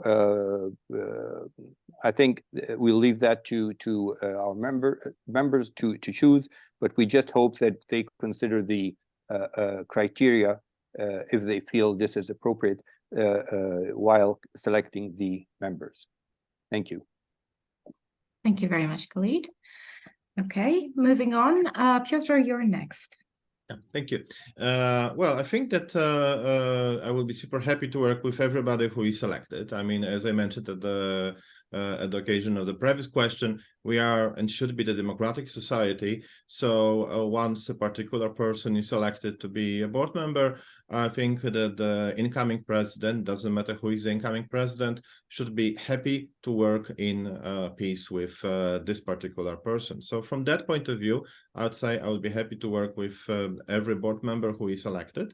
But on top of that, I would even say that I don't think that as the presidential candidates, that we should actually have a say on that who we prefer. I think this would be very unfair for the other candidates and for the general membership, so to speak. I think that we should even not point out who is our candidate. This shouldn't be the case. So especially that this could potentially create some kind of tensions and problems in future. So from that point of view, I think that we should be happy and ready to work with everyone. Now, coming to the list of the candidates, I'm happy to see that actually I have managed to work before with most of the candidates, and also I know them in person from the different occasions. We had the chance to work together during the YPP workshops, during the previous two congresses. I mean, the virtual and the Doha one, which I was responsible for, as well as during, in example, the ISOCARP regional event organizing Gdansk. So I have fantastic experience with most of the colleagues. That also relates to the World Urban Forum. I especially value the cooperation with the current board members, Sabina, Darinka, and with Frank and with Pietro. We have been working at that time at the Katowice event. I think that, I mean, we don't have any conflicts. We should just be ready to work together and basically be open to whatever, so to speak, the democratic election process brings. So from that point of view, I would say that I would be happy to work with each and every one of the 20 candidates which are over there. Thank you. Thank you very much, Piotr. Okay, and last, Zeynep, your answer, please. Yeah, okay, thank you, Sabina.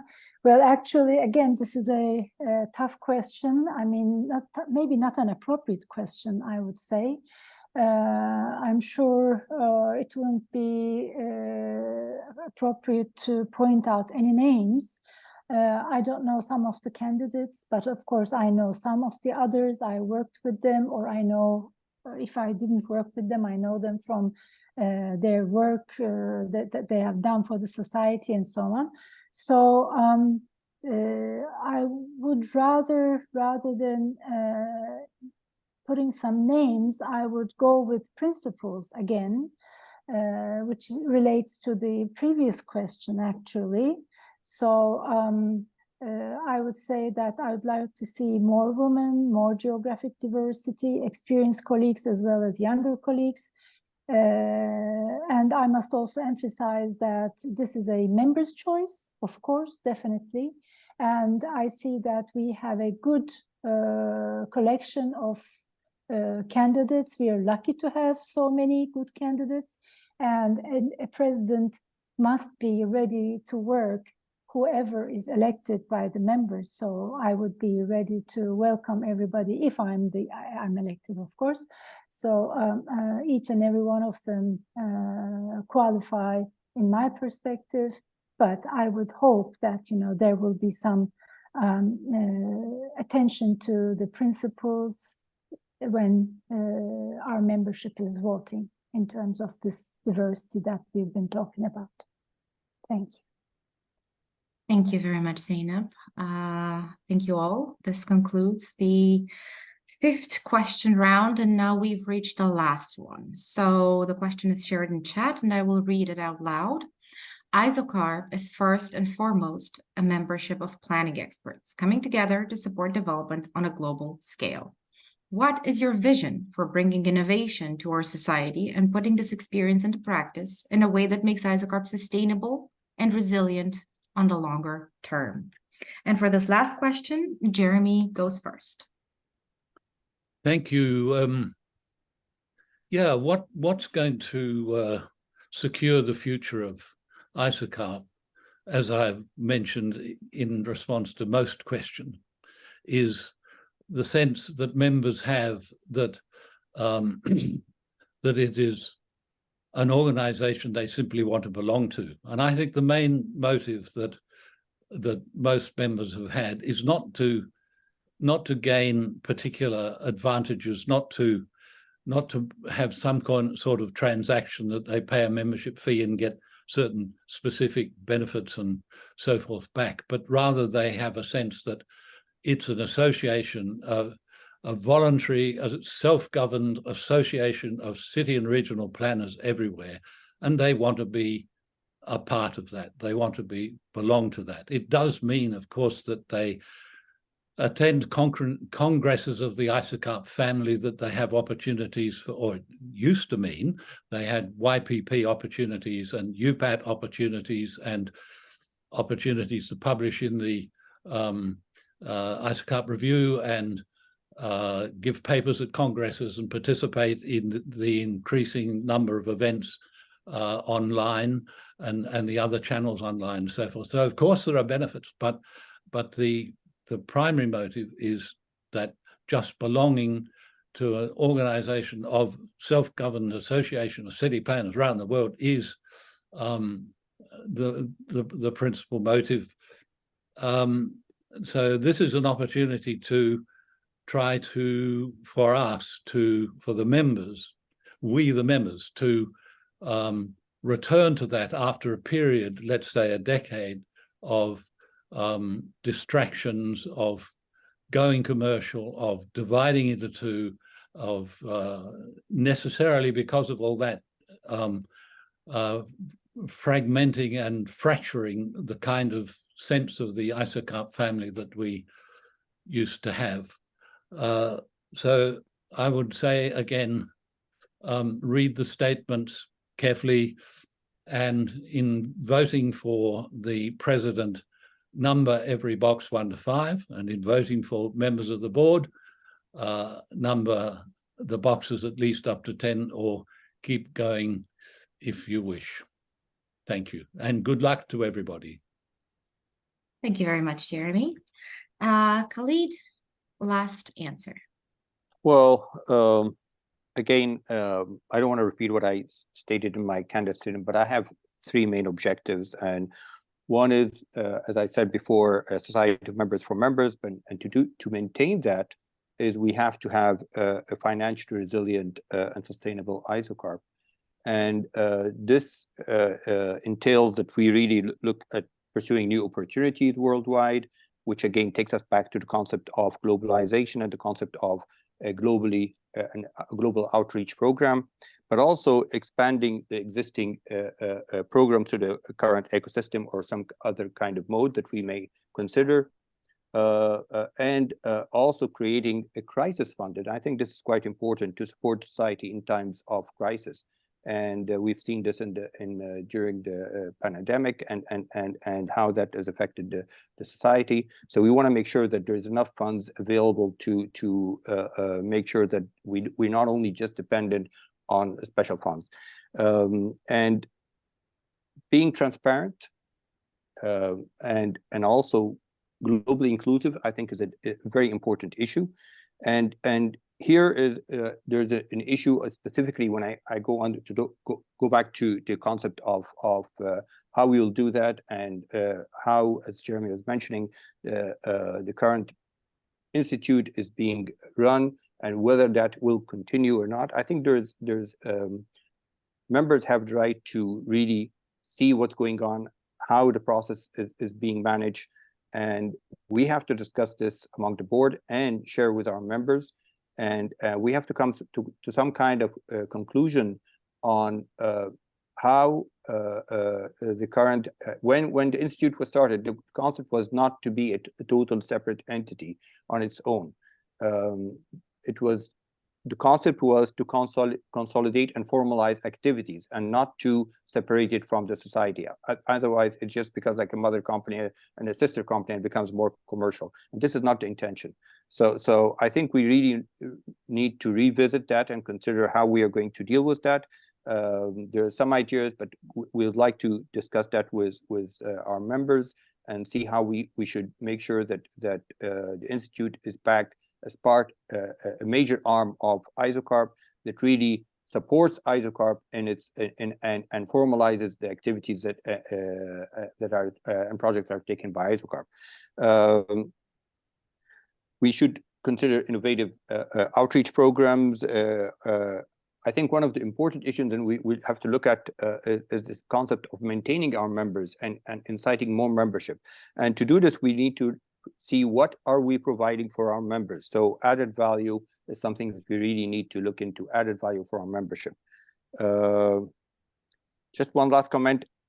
Again, we need to make sure that we are a signature think tank, upholding professional excellence. And I think this needs to really be very clear internationally and globally, and through whether it's regional offices or whatever is chapters or whatever we're going to utilize.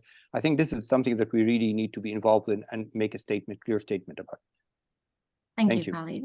Thank you. Okay, Piotr, your turn. Yeah, okay. I think it's a very important question. I would say even crucial to this debate, so to speak.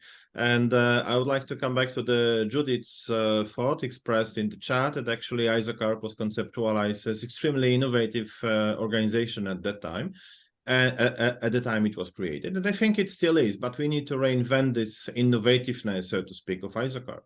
And from that point of view, I think that we should understand that actually true innovation comes from confronting different perspectives and experiences and dealing with the different points of view on the certain issues. It's not about one and unified way of thinking about a certain thing when we do not generate any innovation for this kind of the approach. So from that point of view, I think that what is important and crucial for the future of the innovative character of ISOCARP is actually that we should reinforce learning from each other, that we should reinforce confronting different perspectives, and then pointing out on that basis how actually we are dealing with the future of our cities and regions. So as I said, very different perspectives, you know, I mean, in my past ISOCARP life, I had many opportunities to interact with Judith, with Madina, with Hope, with Khalid. It was a pleasure, Khalid, to work with you. Hopefully we'll have a fantastic opportunity to work in future as well. And with Rajendra and many other colleagues, just to mention very few of them, you know. And actually each of these brings different perspectives to the different issues and topics. I think it's very important and crucial that we actually learn from each other through that. And on that basis, I would say that we should actually focus on three things, you know, on practice, on theory, and on governance. And those three things come from also the three pillars which our society should stand on, which means on the members who are working for the government, on the members who are working on their own as the private planners or the private practitioners, so to speak, and also on the members who are associated with academia. I mean, each of them is very important. We have more or less 1/3 of each of the group share in the whole thing. And from that point of view, I'd like to stress the importance of better use, in example, of the Congress papers, maybe forming the journal or other way of sharing these contributions. I think it's very important, but it's just the very beginning to start with. I mean, I think we need to reinforce this exchange of knowledge and stimulation of the discussion between the members on the key issues. Only through that, we can come with truly innovative ideas and concepts regarding the future of our cities and regions. And this is what ISOCARP should stand for. Thank you. Thank you very much, Piotr. Zeynep, you're next. Thank you. Well, actually, I agree that there needs to be a sense of belonging revived. It seems to me that some members I don't see most of my, not most, but some of my older colleagues not around. They're not attending conferences, they're not coming, they're not dealing with ISOCARP. Part of the reason is probably this feeling of conflict within the society. I mean, you do voluntary work and you really want to enjoy what you're doing. You want to enjoy when you come to the conferences, you want to enjoy your colleagues, your friends, and of course learn from each other. So this is very important, I think, to revive that spirit, that atmosphere, which can be, of course, easily done. We have all these potentials that our colleagues have mentioned already. But I think one of the important things that ISOCARP can fulfill in terms of making a difference or innovation, let's say. We all know that we're in a world that is rapidly changing, and we're facing greater uncertainties, unpredictabilities, and we have this climate change, which leads to other kinds of crises and so on and on. So how, as planners, are we dealing with these newly arising challenges? So there is a good body of research that shows that there is a gap in competencies, particularly about sustainable development and climate literacy and so on. So many urban planners, these researchers show that do not really know how to apply, let's say, for instance, climate mitigation and adaptation strategies in their daily work. Research also shows that planners and planning skills are lacking in many places, in many parts of the world where it is most needed, especially in those regions of the world that are growing fast and the sustainability of that urbanization is very much questionable. So there is a need for capacity for planners, but at the same time, there is a gap of the planners' competencies in terms of responding to the newly arising challenges. So I think ISOCARP can fulfill an important role in that sense, cooperating with other organizations and strengthening its already existing cooperations and building new ones, trying to increase capacity, increase the competencies, provide the competencies that are needed by our colleagues, with a emphasis on lifelong learning programs, so to speak, having much more intricate or connected relationship with the educational world, with academia, so that, there is this feedback, mutual feedback from practice and academia. Academia is also struggling to have competent planners to meet these challenges. So there is. Thank you, Zeynep. There. We have to stop now. Okay, sorry, we are way over time. Thank you very much. And last but not least, it's Elizabeth's turn. Elizabeth, please. Yes, thank you.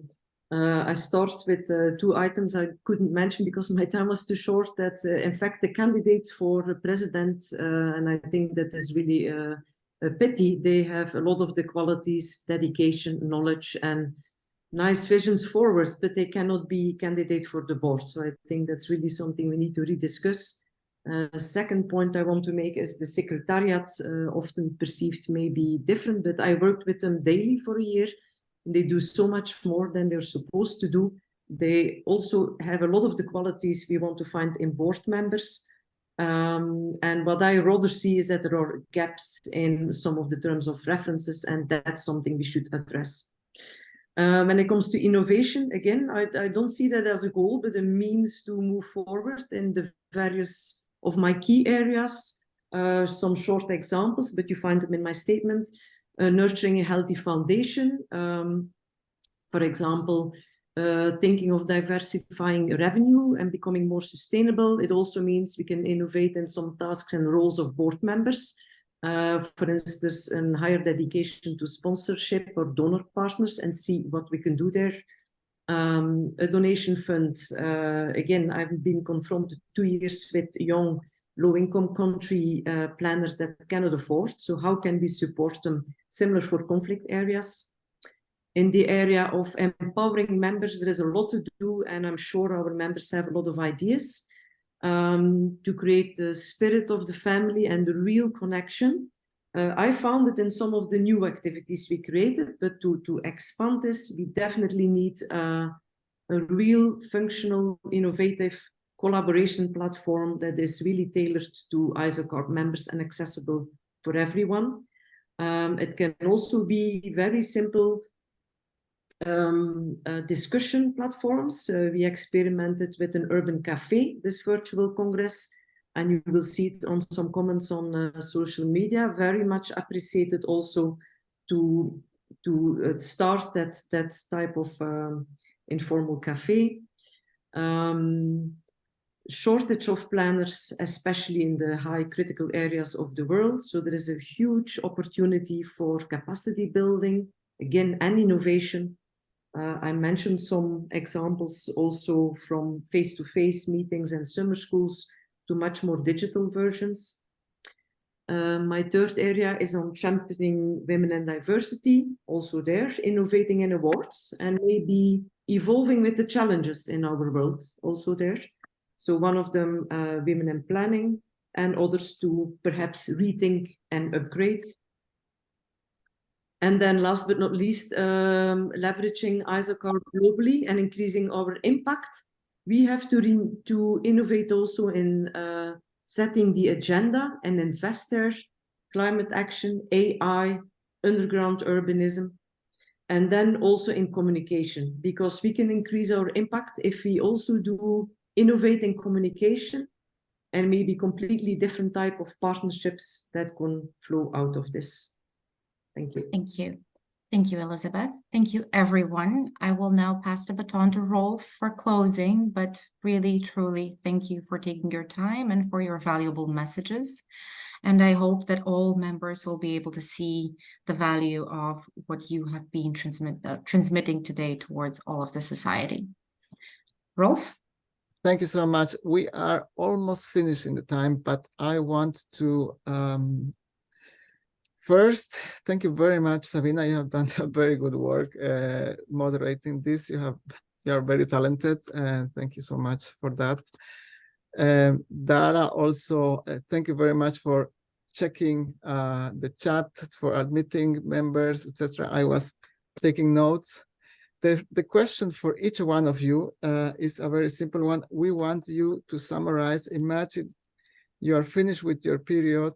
We want you to summarize what you have done after the 3 years. So more or less define your vision, your ambitions, your ideal term in one sentence. While you are thinking about the answer, I don't want to put you under pressure to answer immediately. I just want to remind this meeting is being recorded. We are putting it in the members area for everyone to watch. I assume all of you has received a link to vote, and if not, please contact us. If you know about anyone who has not, please contact us. We have been solving cases where people did not receive the link or did not find the link, and we have solved all of these cases. Okay, I want to start now right away with the alphabetical order. Elizabeth, you may start defining, please, one sentence, your term in the ideal case. Thank you. Okay, difficult ones. So I will just accumulate my areas and I think visualize it, which means that ISOCARP will have a healthy basis foundation, like a house, with empowered members that really feel good in our family and see opportunity for continuous growth. That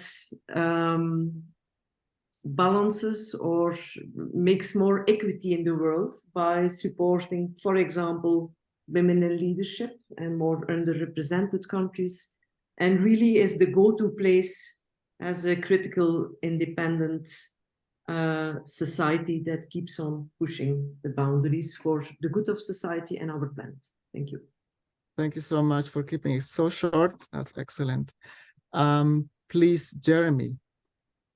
Well, I'm sorry, Rolf, I don't like the question because it implies what some people have said and previous presidents have said is that the president comes in with administration and implements a program. That's not how it is. So the question seems to invite me to say, answer it in that way. I suppose I will answer it by saying that if the board recovers its sense of consensus, and if the board members are active and doing all the things they used to do, like YPPs and UPATs, which have been taken away, then I would think that that had been achieved. The other thing would be channels for members to communicate one-to-one, one-to-many. And so I'm sorry, I mentioned this before, and forgive me if I exceed the time, but I looked at the members area, and in the last 2 years, something like 4 members have actually gone there or said something or responded. It's just not working. And this video, this recording, will not be seen by anyone if it's put on the members area. You just have to look at the traffic on the members area. In the last few years, there isn't any. So please find a way of putting up the link and letting all members access it directly. And if it's in public, if anyone can see it, that's good. That's not bad. That's good, because this debate has been conducted very well. It's been very interesting. 2 hours is a lot to expect people to watch, but it shows a good side of ISOCARP. It's a good advertisement for ISOCARP, and the more people that see this recording, the better. So if it's in public, that's a good thing, not a bad thing. If it goes in the members area, it might as well not be available at all. Thank you, Rolf. Jeremy. Thank you, Jeremy. Good point. Okay, we can share it publicly. I would only need, if anyone wants to be anonymized, no picture or no name, just reach out, because that's the problem. That's the problem of data protection in Europe, and we have to stick to it. Oh yes, you have to ask. We have to give a permission. Yes, sure. Thank you very much, Khalid. If I may, just one note. We have a member list for the Pulse that contains all of our 800 members. They will receive a link. My suggestion is to upload it as a private, only with the link accessible YouTube link, so that we don't disseminate it on media to 4,000, 8,000, 12,000 people that may not be interested or may have other interests at hand. So let's respect the privacy of all the members, and also the prerogative of the members to be provided with this information as paying members. So anyone else, in my opinion, should not have access to this, because this is an internal free member, led and endorsed event. Thank you so much, Sabina. Great idea. I want to rush because I know Judith and Luisa had a question. Khalid, please. Rolf, could you just repeat your question again? I didn't hear that well. Sorry. I want you to just define your presidency in or your vision in one sentence. Okay. I would say a globally extended family that is inclusive, transparent, and financially resilient, while serving as a signature think tank upholding professional excellence in planning. This is my vision for ISOCARP. Thank you so much for keeping so short. Piotr? Yeah, I think that we all strive for more or less the same, which means sustainable and financially resilient organization. My personal input would be that this organization should be in solidarity with all of its members.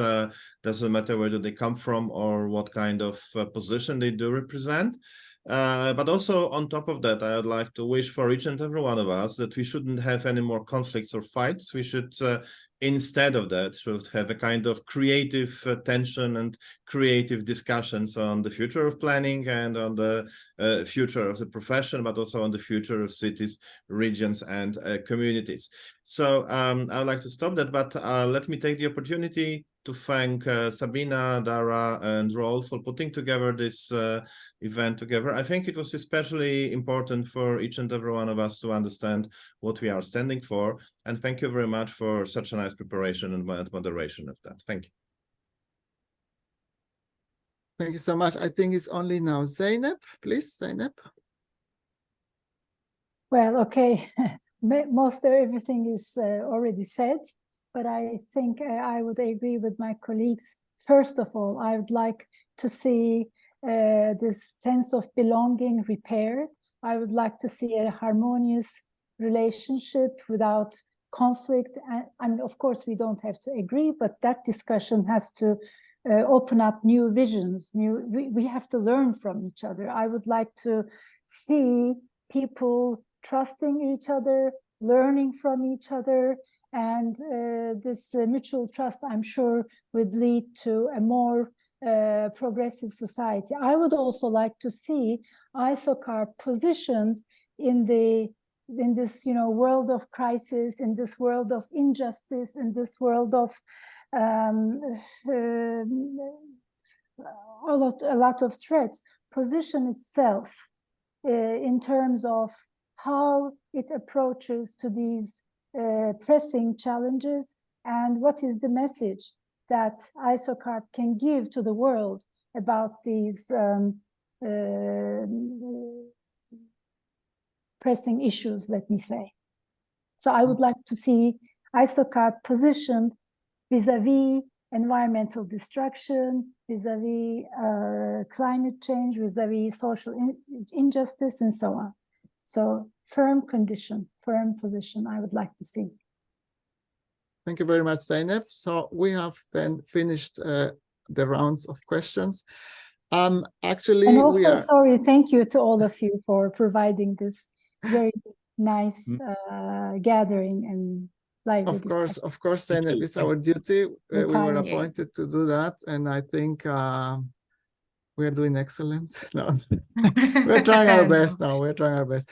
And we are open, and we are open to suggestions, because you have been 5 candidates, but we have 20 board candidates. It's, from my point of view, I know it's very important to hear them out as well, but we cannot organize an 8-hour debate. So we have ideas. Maybe we go back to them, ask them for a little video with 2 or 3 questions. Unfortunately, I don't think that we will have the possibility to have this kind of an online meeting with 20 people and give them all the space. It would not be fair for each and every one of them to just speak 1 minute 2 times. So what we're going to do is try to find other mechanisms. For us, it was important to have first and foremost the debate of the president, as it is traditional for the president and the SG to be offered the floor to express themselves. And for the board members, they're not a second priority. We just have to try to manage a way to offer them the same kind of platform. Yes, thank you so much. Well, to be fair, also with people who have been writing in the chat, we are finished with the round of questions, but everybody is free to stay longer, and we just wanted to meet the 2-hour program. And I would ask Judy to turn on her mic and perhaps pick one of the candidates and ask directly, because yeah, it would be good to have enough time also to the others to pick one and ask their question. Judith, are you there? Can you please turn on your mic? Yes, Yeah, I am happy to contribute. go ahead. Yes, I am. Let me see. Okay. We can hear you perfectly. Okay. Thanks for inviting me. I think it was a useful event, a very good first. I only hope that we are going to expand that, think about it creatively, make it possible with bigger amount of people, because we have 700-800 members, whatever, from the whole world at different time distances and so on. So this is a hell of a challenge, but it doesn't mean we shouldn't face it. Maybe we can do it in bits and pieces. We should think about that together. And again, I would really like ISOCARP and all the people who have organizing things at the moment to think about the offer, which we have seen clearly in the survey, that the members want to contribute. They want really to be engaged. They are willing, and they say maybe a one-off, maybe project-based, whatever. Use this resource, please do it. I'm just one of them, one of 800. Thank you. Can I respond to that, what Judith just mentioned? Go ahead, of course. Well, Judith, thank you very much for this comment. I fully agree with that. And I think that in ISOCARP, we have fantastic tradition of involving members into different kind of projects. We should definitely come back to that.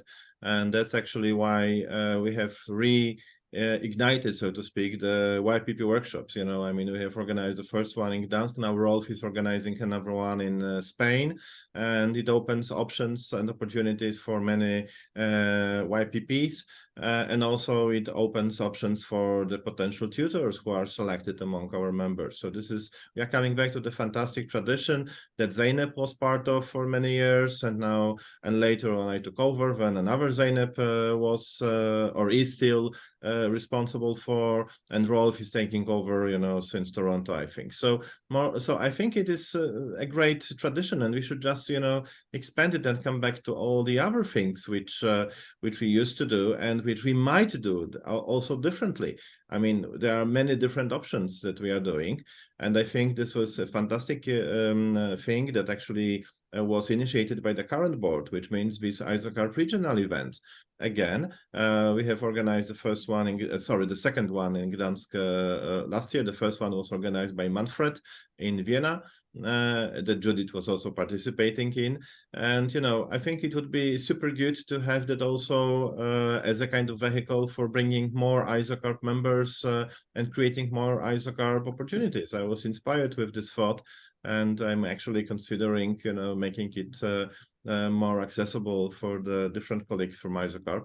I hope this will be done, and that we will have this a little bit extended ISOCARP family present during that event. So, you know, guys, I mean, there are many opportunities. So we just have to mobilize our hidden resources, and we just have to work with all these options, and only then we will succeed. You know, otherwise it just doesn't make sense. Yeah, I completely agree. Luisa, you had a question. Can I add some response to this, Rolf? Yes. Okay, I think Luisa was talking about communicating, right? Maybe this is something that Elizabeth was. Yes, can you hear me? Yes. Yes, I was just asking, but some of the candidates actually saw the chat and already answered. I was mentioning the discussions during the past meetings and ISOCARP events related to ISOCARP Institute. I participated in one of those meetings, and everything was, you know, also very passionate because there were several conflicts. And so this is always not nice to show. I mean, people that are fighting, that there is not an agreement. So I understand the situation regarding the Institute is very complex. But I was just asking to the candidates if they are aware of these fights and very hard discussions, and if you are thinking about solutions or how to establish agreements on this very important topic, because I remember that one of the major concerns was on lack of transparency, and also the fact that the Institute was using the ISOCARP name, which was creating a lot of confusions around to the audience that is looking at ISOCARP society. So this was my question. I think, Luisa, if I can just comment on that, you know, of course, I hope we are all aware of all these issues and problems, although as far as we know, things are rushing, so to speak, and every week brings some kind of new developments in this sense. But what I think is actually what is most frightening about the existence of the current ISOCARP Center for Excellence, which actually has nothing to do in reality with ISOCARP governance and ISOCARP board, so to speak, or not too much at least, is that actually when we look at that, who is actually involved in the activities of the Institute, is actually these are not ISOCARP members. There was a special session organized on the Institute projects in Doha during our Congress in Doha. I went there and I was surprised to see actually that many of the projects were delivered by the people that I have never seen before. They are not ISOCARP members. They are just people from, you know, different consultancies or different universities.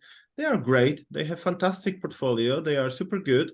but they are not ISOCARP members, So the question is whether we should give our name to the projects which have nothing to do with our members. And then on top of that, I have put a motion during the Doha AGM to actually make these projects and the selection process and the information about the projects fully transparent, but this was never implemented. So I'm very sorry to say this needs some very serious discussion on that, how to deal with these issues. And I'm not an enemy of the Institute. I think it's super good to have a kind of option like this, but we really need to know why and what we are delegating to the Institute, what are the relations between the ISOCARP Society and the ISOCARP Institute, and this definitely needs to be clarified, and all the accusations, all the problems and conflicts have to be cleared. I am more than sure that many of these issues are not true, because if they were true, this would be really a big problem. But, we really need to find out exactly what is the state of play, exactly what are the relations, how this is managed, how this was created, and how we can get out from that in the manner that will be satisfactory for all ISOCARP members. So, Luisa, you'll be more than sure that we are fully aware of the problems, but, none of us is a board member, maybe except Elizabeth.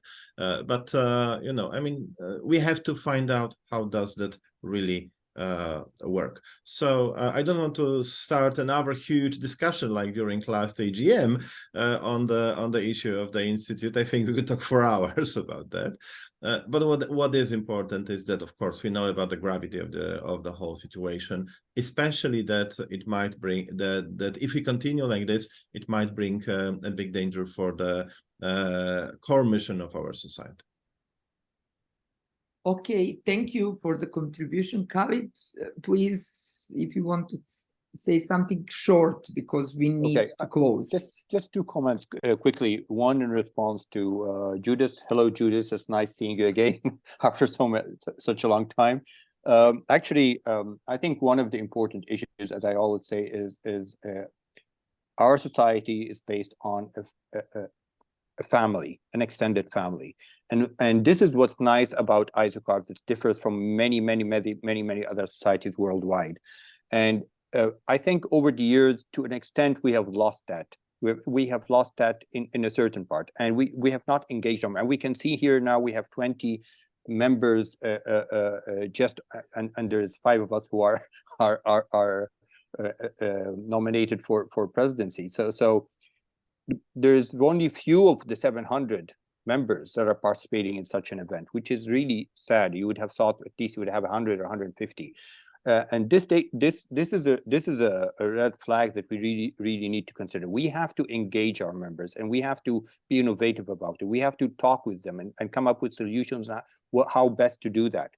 So this is a point that I think is very, very, very important.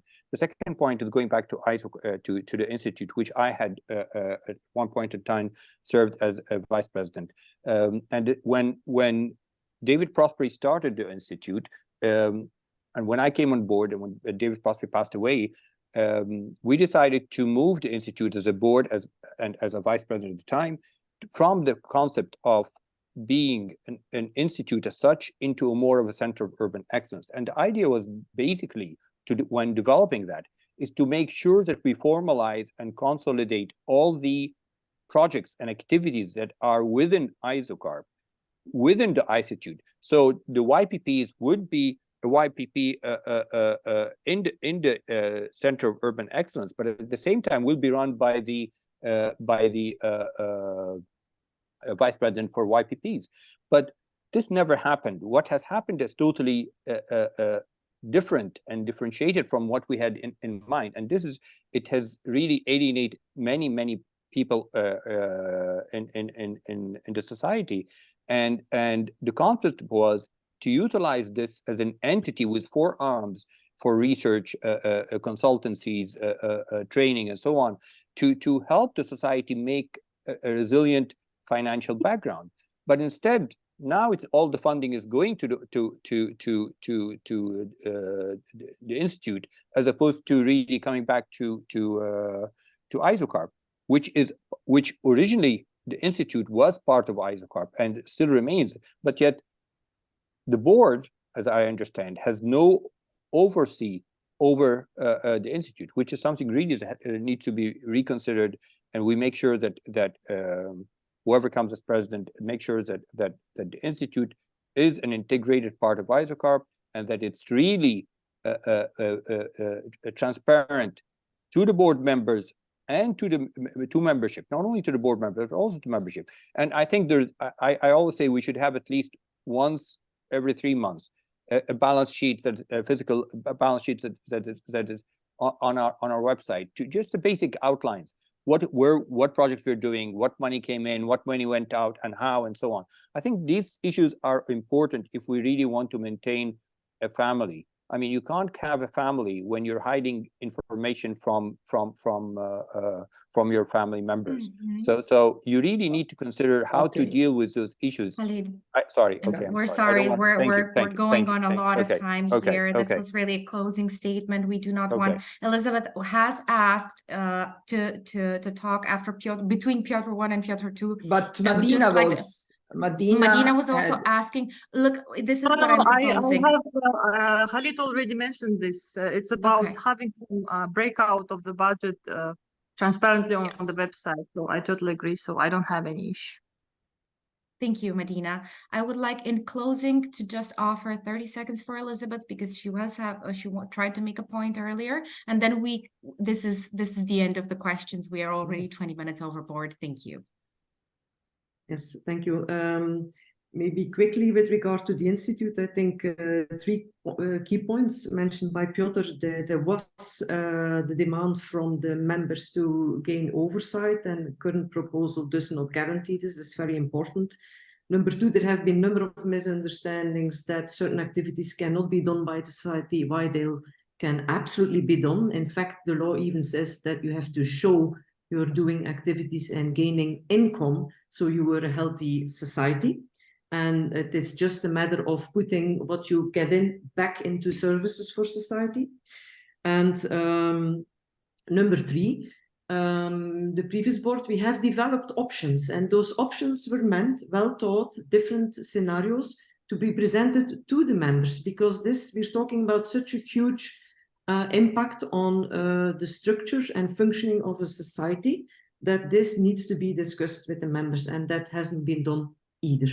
And that goes for some very simple scenarios that can be implemented very quickly, so that we can put our energy again back to the members. So, and then I just, one more point related to Judith, that we need to involve more members. Maybe it's also a matter of communication.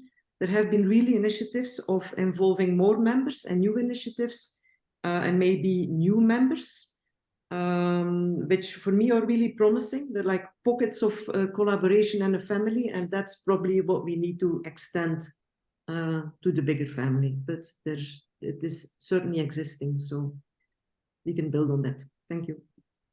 Thank you very much, and thank you all for your time. I know we extended, but I think it was really important and really productive to also have this kind of end round here with open questions. And I would like to thank also the audience. I know that it's not much of them, but this shows that the people that have come here have had a really big interest in seeing all the 5 candidates, either that or they couldn't because they were sleeping. So thank you again to everyone, and good luck to all the candidates. Thank you. Thank you so much. Thank you. Well done to all. Thank you all. Thank you and so yes, much. we will also share the comments. I forgot to tell you this. So recording, yes, but also the comments to the candidates and to everyone else, safe. because I know that they're I would like to repeat Judith's comments. She wrote there that one of you will be president, but please continue to serve society as you did it before. Thank you. Good point, Judith. Thank you so much. Thank you so much for Judith. keeping it so peaceful. Thank you. Wish you all the best of luck. Yes, I wish have you a great luck. weekend. See you. Bye. Thank you. Bye-bye. Bye-bye. Thank you so much.